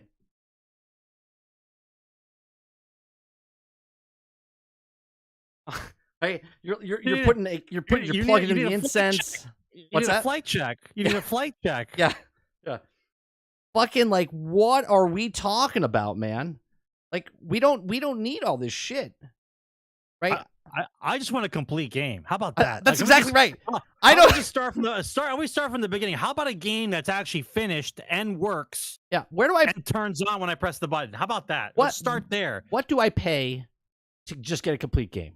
I just want a complete game. I don't want it to smell. I don't want it to hit me. I don't want it to. I just want a complete game. Right. The first news story you're going to hear is teen throws up in mouth while playing new game from smell-o-vision. Like, it's going to be something. Yeah, teenager dies because he vomited. Chokes to death on his own vomit. While playing a video game because he wanted to be totally immersed. Yeah. Hey, you want to get on a quick game? Yeah, give me 30 minutes. I gotta set up. Like, what? What do you? Right, that's salty. Hey, yeah, give me 30 minutes. 30 minutes. What are you doing? Yeah. BRB. But where are you going? I gotta set up. Oh my god! Let me guess. The first game they're gonna want to try this out on, and this is how they're gonna push it. It's gonna be like a snowboarding game or something. GTA 5. They're gonna go all in. The smell-o-vision with GTA 5. You're gonna smell the burnt rubber, the smell of gunfire, and most importantly, the smell of fear while the cops chase you around. D Mackey says everyone knows this is going to be used for porn. That's going to smell like shame and fear. I want to know. I want to know what the hexagon's going to get for shame and fear. Where do you buy that at the Yankee Candle Company? It's so ridiculous. Speaking of Grand Theft Auto, Sarge, Grand Theft Auto maker Rockstar Games asked workers to return to the office 5 days a week. Okay? Why do they have to? It's crunch time. Crunch time. No. But why do I have to ask you to come back to work? Well, that's your job. Well, because they for the last couple of years they didn't need to be at work. That's great. Now it's time to come back. But to everyone work was leaking stuff like a big boy. Yeah, everyone was leaking stuff. So now return to office mandates have been a hot topic across various industries since the pandemic forced employees to work from home. More recently, many employees have asked the staff to return to the office for 2 or 3 days a week. The study last month found that remote work did not have an impact productivity, right? So they were still product, but now they want everyone 5 days a week back in the office. We're paying for these light bulbs. We got to charge $100 for our game when it comes out, and $2 billion to make our money back. Let's go get back in the office, right? So there's also people complaining that also it says GTA 6 dev hit out a Rockstar for broken promises and over crunching. It says Rockstar Games dev hit out one of the bosses for the force them to return of being a full-time in the office ahead of the final stretch of GTA 6. For years, Grand Theft Auto fans were left searching for clues and listen to how fake leaks about GTA 6 and Rockstar and their publisher Take-Two remained silent about the plans and highly anticipated game. They have now have big leaks here and turned out to be real. However, September 2022, hundreds of development videos surfaced showing off some of the mechanics and whatnot. Now, Rockstar devs furious at Office Working return to final for GTA 6. However, those devs aren't pleased, especially as they fear the crunch. The crunch. They're coming in. They're 5 days a week turns into 6 days, which then turns into 7. We got to get this done, right? Oh, okay, so I'm sorry. Are you working on anything else? No. Everything that Rockstar had in the pipeline was canceled because they're all working from home and doing GTA 5. They haven't released dick in like 7 years. Name a Rockstar game that came out. Just Red Dead. That's it. Red Dead in 2018. Yep. 2018 was the last new game, because the games that came out for Grand Theft Auto were ported by other companies. They weren't even ported by Rockstar. As a company, I understand people might have some feelings one way or the other about working from home, but it's time to be an adult again. You have a job, you go to the fucking office and you go to work. Like this whole thing of working from home nonsense, it doesn't work. Hey, there's nothing wrong. There's nothing wrong with working at home. Doesn't work. Where am I supposed to go? Am I supposed to rent a building to go work? Doesn't work. I mean, it works for me. Your job does. Not when you have to collaborate with 100 other people. No, I get it. Yeah. I mean, there's video chat. I could do it. I could do it. Right. So we have the game sent. That's done. Grand Theft Auto. We talked about Grand Theft Auto. There's an open world Terminator game. It's called Terminator Survivors, coming out to PC in October. Sarge. Okay. Here's the trailer for Terminator. Here's the Terminator trailer that's happening. It's 1 minute long. This is a trailer now, so this is not the day before, by the way. This is a Terminator game that's supposed to be coming out in October. It's on PC only, and then it'll come to consoles after, down the road. So there's a theme here, Sarge. We have Starship Troopers. It's a PC game in alpha, early access. Now we have the Terminator game coming out, which actually looks pretty interesting. Well, the concept actually seems pretty interesting. It's a survival game, but you're in the Terminator world, right? So you're going around and you're going to get attacked by the Terminators.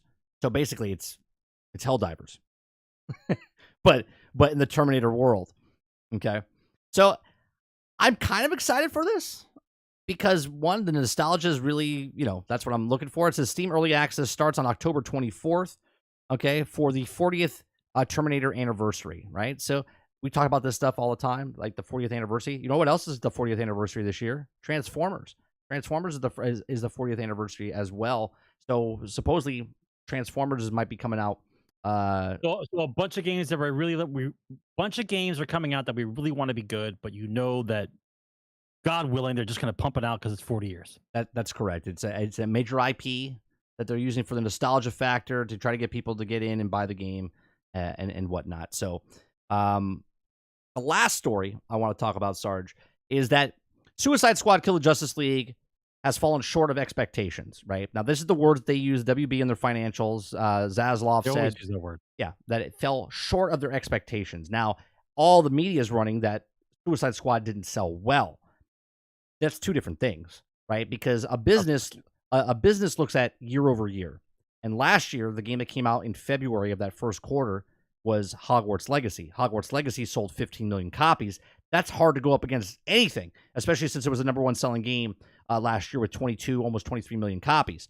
Okay, so when a company comes out and says that it fell short of our expectations, their expectations were possibly 10 million copies because maybe they thought Hogwarts would sell 7 and it sold 15. So obviously it sold 15. So now this year, it's got to hit 15. If it doesn't hit 15, it falls short of their expectations, right? So a lot of people think that Suicide Squad is just dead, right? Now, I talked about to Jay Shockblast last night. I think the season 1 is supposed to come out next month, which is tomorrow, or to the 31st. Okay. Season 1's supposed to come out. We're a month into this game now of Suicide Squad, and they're still having issues with online.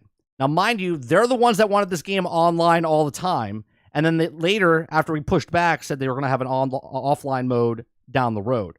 Well, sooner rather than later, because they're still having issues with these connecting with servers, connecting with matchmaking. People can't progress, right? And here we are 1 month later. They still can't figure it out. They just had an update again, still didn't fix everything. And now season 1's approaching. Okay. Now, they said March for it to release. If they release this and there's still problems with the matchmaking, this game to me is dead. Because if you can't fix the problem, you don't know what the problem is. And then month 1 turns to month 2, and then turns into 3, and then season 2 comes and it gets pushed back. Where season 1, it goes to season 2, and season 2 gets pushed back to next year or whatever. Now you're in the exact same position that you were with Marvel's Avengers, where they were doing their DLC, that we're coming out with all this new characters and new content, and then their game was broke. They couldn't fix it. They couldn't get it right. There was that bug, that the health glitch that's been in the game for 2 years. Okay, they could never fix it, could never pinpoint what was happening there. Okay, and they never fixed the game, and they just kept chasing their tail. And that's what could be happening here with Suicide Squad, which is a shame. Now, I don't think the game is dead, right? Because I look at games like Anthem, and I look at games like Marvel's Avengers, and I specifically said Suicide Squad is like those 2 games. It's not like Destiny. It's not like Division. It's like those 2 business models, because Anthem was going to be all free content, right? You didn't have to pay for anything. Marvel's Avengers is free content. You didn't have to pay for anything. And now this game is all free content. You don't have to pay for anything, but they all have the same fucking problems, right? Same fucking problems. Now, the only saving grace for this game, in my opinion, is if they fix this online, it's fixed. Season 1 comes out, and then people that buy it down the road, right? They're definitely having 1 year because they finished. I believe, this is me speculating, I believe that the content's done, okay? And they're just going to release it because it's done. But they can't release it if the game's still broke. If the game's still broke, then yes, the game will last a year, but barely anyone's going to play it because they'll be tired of waiting for the fixes to happen. Okay, what do you think about this, Sarge? Do you think this game is done? Do you think it's going to last the 2 years like Marvel's Avengers and Anthem, or do you think no? I mean, I could answer like Todd Howard. It doesn't matter how a game releases; it matters how it finishes, right? That's the big statement that they say now, right? It's so let's go along with what you say. Let's say that the game's out. Everybody currently right now thinks the game's a POS, right? So like, I don't give a shit. We're gonna move on to something else. However, after the 3rd or 4th season comes out, and we pass Christmas, and a bunch of kids start seeing DC characters, and mommy, let me get the game for $20, right? It'll be a $20 game or a $15 game because it'll be on sale. Yeah. Right. And then those people are in the ecosystem buying the $15 skins. That's a win for them. To us, it's not a win. To them, it's a win because they got people. Listen, if it's 10,000 people or 25,000 people with reoccurring spending, that's a win for them. I think the plan for this game, I think, was to last into, because Superman is filming right now. Superman Legacy is starting to film. It's supposed to come out next year in 2025. I think who's Superman? I forget the actor's name. They showed a picture of him and the new logo and stuff like that. But the new Superman movie's coming out. Other DC films are coming out. This game has the Elseworld in it. And I think that they wanted to get this game at least 2 years because they could do cross promotion. Again, Peacemaker, next season comes out next year in 2025, season 2 in 2025. I could see a crossover and having him come into the game. I can see them doing something with like skins or storylines or something where you see a movie and then it cross promotes into this game. I think this is why this game got delayed to what it was and why they postponed it like they did and why they are doing the content like they're doing. Because just like the promotion of cross promotion of like the Terminator game that we just saw, 40th anniversary type of stuff like that, I think they're doing the exact same thing, right? I don't think that WB, they're way too much in the hole to just scrap this game, where I think they want to try to make as much money back as possible with the cosmetics, with the if someone buys the game for $40, $30, $20 down the line, I think they're trying to recoup as much money as possible from this. And again, I think they sold 3.5 to 4 million copies. We will never get that number unless someone leaks it. No, you'll never get that number. Yeah. Ever. And then on top of that, obviously, there's always the if it goes to Game Pass type of thing, which in our eyes is a dead game, right? But in their eyes, they can still recoup a lot more money from that as well, because then you have a free game and then people will spend like $20 for the Battle Pass or whatever. But all the ducks have to line up here, bro. Oh, right? Sure. You were talking about how you think the game is totally complete and they're just releasing it. right? Correct, but they have to fix the game before they can release that. No, I get it. Like that's the best possible scenario. Like all the things you're talking about, all these added expansions are all done. They're just waiting. They're gonna ship them out. Let's go with that. Let's go with that theory just for a moment. Sure. Even if that's true, right? They got to fix the game, right? They have to fix the game. To fix the game. And then they have to let the game sit out long enough to recoup the losses. Correct. Right? And they're okay putting the game out and just having whoever play it whenever they play it, because once you're in the ecosystem, they can recur money from it. Correct. Right? It's not like a game that comes out with nothing inside it and it bombs and then you really forget about it and you just walk. Right, and if you're a person that's waiting, the more you wait, the better profit, the better you get, because it's a cheaper game and there'll be more content in the game, right? So it'll be better for you if you do wait. Right. So what you're saying is that hopefully, maybe, kind of, sorta, that a year in, that most of the stuff's released and it works well, and a decent number of people will play it then. I think it's going to take at least 2 seasons for them to get it fixed, which is going to hurt them in the long run. I think everything that's hurt them has already hurt them. Correct, but what I'm saying is because season 1 comes out and the game's still broke because of connection issues, it's going to hurt them even more. First 2 seasons are going to be rough. Third season, I think they'll start making the changes and showing like what it is. And by the time Deathstroke comes into the game in season 4, you might see some sort of resurgence, but it's not going to be enough, anywhere near enough to call it like a No Man's Sky comeback story or anything like that. No, the whole setup for the game, after watching their first 3 games and then watching this game, for those that have been following that studio, it's not even in the wheelhouse, right? I'm convinced, just like everybody else, is that they had to do a job that they didn't want to do. They had the contract to do this type of game, even though they don't have a choice. But now we could pick the other side of this. We could say, hey, maybe they were just tired of making a Batman game, so they wanted to try something different. So let's say that. We know the story though about what they were doing. They actually came out and said it. They were working on a co-op game before, and there was another studio that was working on a Suicide Squad game, and that Suicide Squad they got canned, and then they took the IP and then gave it to them because they were working on a 4-player co-op game. That's what they were working on, and then they gave them this game to this IP to work on, and that's what they turned it into. So the real story for this game really is what was this game before they had to take it back and redo it? We don't know what that was like publicly, but we know it was a shooter game. Regardless, it was a shooter game, co-op shooter game that they were working on after the Batman game. And then once the Suicide Squad game got canceled, they gave it to them to make it part of their, and they included it into their universe now. I mean, look, I like looter shooters, but I don't think the best way to go about making a looter shooter is to take DC characters and then put guns in their hands and use the DC characters as the template for the reason why you want to play it. As opposed to these characters are in the game, let's use the powers and things that they have in the game. But you wanted a looter shooter. You see the cognitive dissonance here. Like people don't even, like, you're playing the game and you're like, yes, it's fun, but like none of this shit would ever happen with these people. But I'm okay with a game company taking a risk like Fairfax took with making Midnight Sun, right? They took a Marvel game where they could have made another Marvel game, right? It could have been a solo action game or whatever, but they made it into like a, like an XCOM type of thing, right? With cards and whatnot. And I think that's a big chance. It didn't do well, but it was still a good game. And I think it's okay for a company to take a chance, right? Like, I don't think they have to be stuck doing the same game. Like, everyone wants another Batman game from the studio. I don't want them to make. No, I know you don't. Over and over but what I'm saying is, everyone wants them to, like, this is not the game we asked for. They're like, well, this is the game we wanted to make. Right, but see, that statement is also fucking up everybody's brain. Okay, you don't get to ask for the game. There's no survey that comes out that asks citizens what kind of game do you fucking want. Right. Developers sit around and discuss what is it that we want to make and something that we can actually. And that's what they did. Make money on. So this is our choice. Right. And people are coming out saying, no, they were making a Superman game. They're like, no, we weren't. There was never a Superman game. There was never a Flash game. I think this is a kickoff point. I think if this game was successful, this is what I truly believe. If this game was successful, I think they would have made that Flash game. I think they would have made the other games.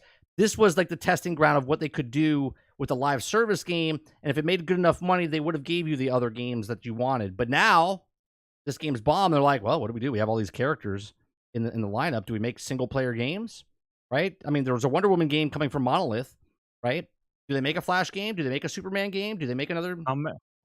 I'm sorry that you don't have enough guys in the idea pool to come up with your own IPs, but to keep throwing out more superhero games that are lackluster and garbage just because they're superhero games doesn't help anyone. All you're doing is making people hate superhero games when there was no reason to do that because we have good superhero games. Yeah, well, the climate right now for superhero games, especially DC. I mean, Blue Beetle failed, Shazam 2 failed, Black Adam failed, Wonder Woman 1984 failed. Like all of these movies leading up, the only DC movie that did well the last couple of years was Joker and the new Batman film, right? That was it.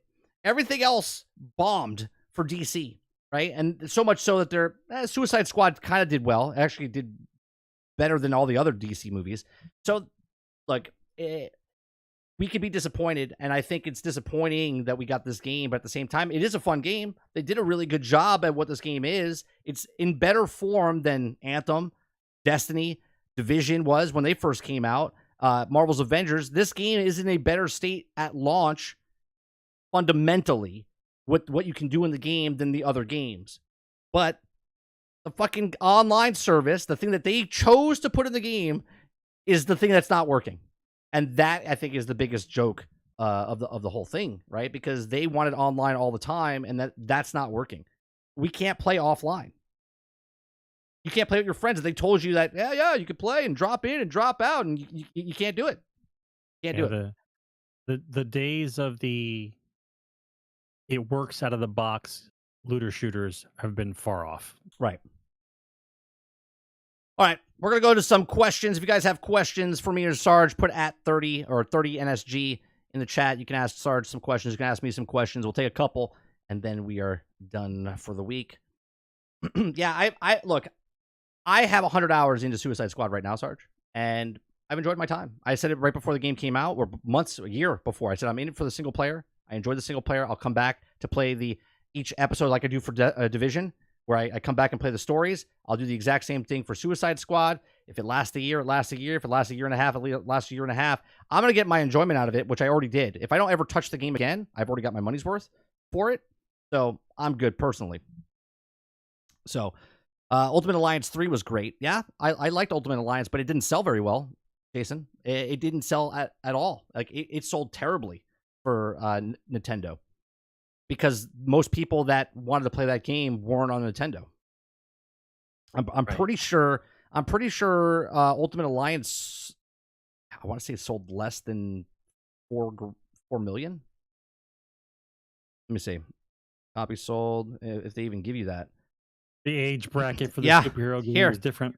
Ultimate Alliance has sold over 1.6 million copies. That's terrible. That's terrible.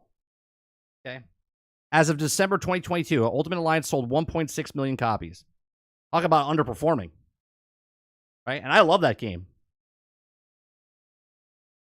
Man, let's not pretend, though. There's, over the years, there's just a lot of shitty games. That's how it goes. You get the gem in the rough. Sometimes you find the diamonds. You know, not every... And I'm not saying objectively. Like, everybody sees fun a different way, or everybody has a genre of game they like to play, but over the years, if you've been around a while, you're looking at how many games come out. If you're paying attention to only the games you like, then you probably see all the good games, right? But if you're looking at games as a whole, there's just a lot of mediocre games. Just people just trying to make games, right? Some stand out. Some people get better over the years, and they come out with a real, like a one for the ages. Right? Yeah, but Suicide Squad is a game. It is a game. It's a good game. It's not a great game, but it's a good game. It's not a Gollum. It's not a King Kong. It's not.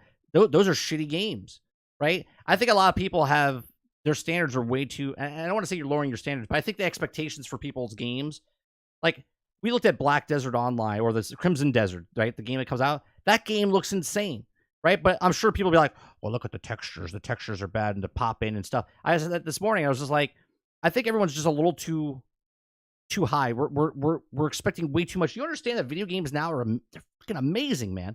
You look at some of these games like Ghost of Tsushima, right? Not every game could be a Ghost of Tsushima. Not every game could be a Spider-Man. Not every game could be like the best game every year. But there's some fucking great games out there, and everyone's like, "This is a piece of shit," right? We joke on this channel. Anything lower than a 90 is trash to the internet. 86. Right? No, it's 90. 90 and below is trash. Okay, like that's it. It's joke, but that's what it is. Everyone looks at its games like, no, it's and they nitpick something in one game, which is the exact same in the other game, but they won't nitpick that in that game, right? They want to make sure it's clear that they hate this game for this reason, but if this game has it, it's okay. It's because they like that game, right? It makes no freaking sense. Krebsy asks you, mainly directed towards you, are you going to see Dune 2 Part 2 tomorrow or soon? Like my whole thing is I didn't watch the first part because I wanted to watch them back to back. And so I'm looking for theaters that may be playing both of them. And if not, then I guess I have to watch the first one at home and then go to the theater to watch the second one. But I want to watch them back to back. I don't want to. The first one's on Netflix right now. Yeah, I don't want to watch just the. You know what I mean? You know what I mean, Krebsy. Like it's that kind of movie's meant to be on the big screen for obvious reasons, the scope of the movie. But that's my plan. If I can watch them both in the theater, I'll do like a double show. Otherwise, I got to watch the first one at home and then the second one in the theater. I'm not seeing it in theaters, unfortunately. I don't have time to see it in theaters, so I'll probably wait till it comes out on DVD or service or something. If you actually look at the Dune lore, they explain how he went from where we are right now to where they are right there. It'll blow your fucking mind. That dude was on some serious psychedelic drugs when he wrote that. Because I gotta watch the timeline from you and I right now, 2024, to how they got to that point in the human universe is insane, absolutely insane. We watched the first one years ago when it came out on the streaming service, and it didn't gel for me. I said I gotta watch it again. I wasn't in the right one? Dune 1 Part 1. We watched it on stream. There's in Discord. Don't sell yourself short, by the way, right? There's a lot going on. Oh, like, I know. No, I thought visually it was awesome. No, what I'm saying is, story, I wasn't gelling. If you've never read the book and you sit down to watch that movie, right, never knowing what was going on, your mind will start to melt. You have no idea what is going on. They try to explain it to you, but after a while, if you're like a normal person, ADD or any kind of attention deficit, anything, you're like, I don't know what they're talking about anymore. Like you lose the plot. Like there's so much going on in the fucking story. That's one of the reasons I don't like watching movies at home. Like I like going to the theater because when I'm in the theater, I pay attention more, and when I'm home, there's so many more distractions. Yeah. All right, chat. If no one's going to ask any questions, we do appreciate you very much. Episode 385 is in the can. Krebsy's going to ask one more. He's going to ask. Did my thing not refresh? What's happening here? I don't know about save the industry, Krebsy, but it's definitely going to make everyone sit around the table and love video games. Hold on, I got to refresh my chat. It's not updating. I was like, no one's talking.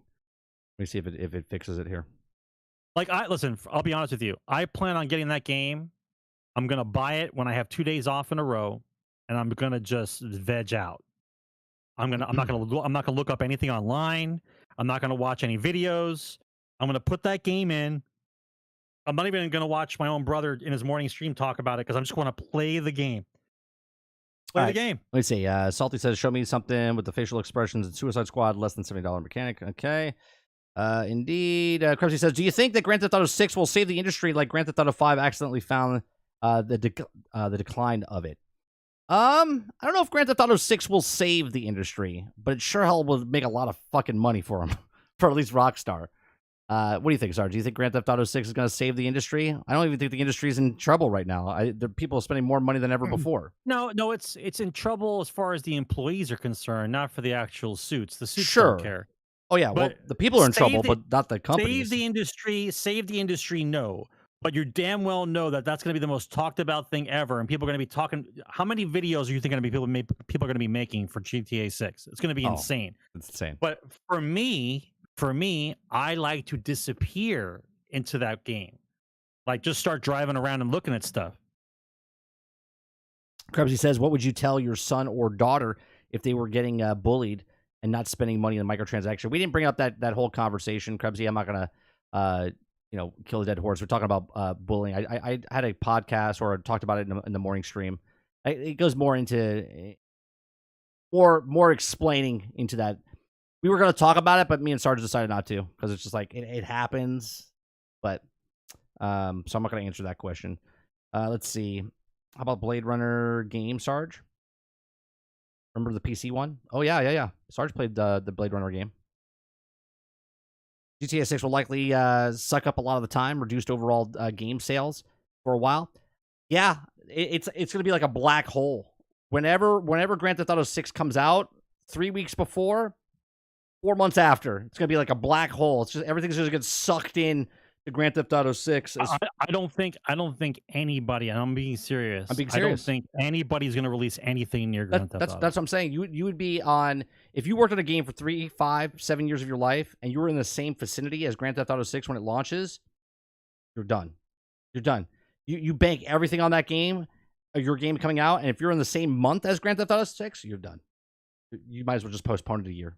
Actually, I think I want to actually look at that when they announce when they're coming out. I want to see who has the balls to come out when they come out. What company could? What game could come out that would rival or take sales away? You have $70 to spend. What are you spending on? Grand Theft Auto or insert game here?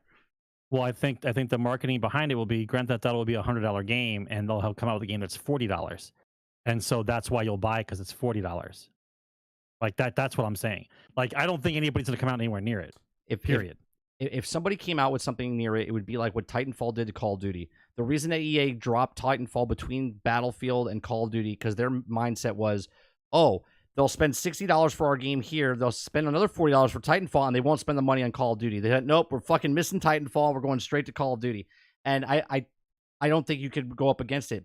The only game that would sell, and it would be down in sales, would be Call of Duty. I think if Call of Duty came out the same month as Grand Theft Auto, I think it would still make sales, but it would get hurt because it wouldn't make enough sales. If I have $70 in my hand, which game am I buying? I can buy Call of Duty anytime. And I'm telling you, Grand Theft Auto is going to be $100 game. I'm telling you, it's not going to be $70. Yeah, we'll see. Now if Rockstar has the balls to do it, that's fine. If Rockstar said that this is a quadruple A game, and they charge $100 for it, we would believe that. Right. What was said about Skull and Bones? Skull and Bones being a quadruple A, you have to be seriously mentally disturbed if you think that game is quadruple A. Yeah, if Grand Theft Auto said this is the first quintuplet game, right? We'd be like, yep, sure is. Sure, right. Yes, you're correct. All right, chat.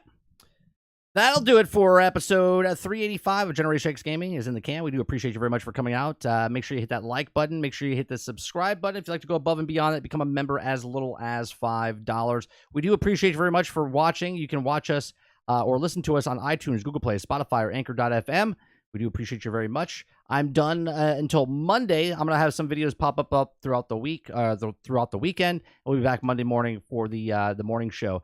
If you guys want to help out, and come up with some ideas for the podcast that we do on Wednesday nights, hit us up in Discord under the feedback channel inside there. And also, if you want to see other guests, if you have guests that you would like to see, there's a tab inside that anyone that comes into our Discord, it's in the general tab.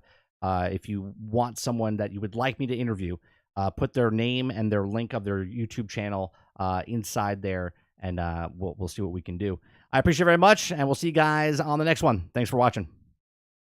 Game on, guys.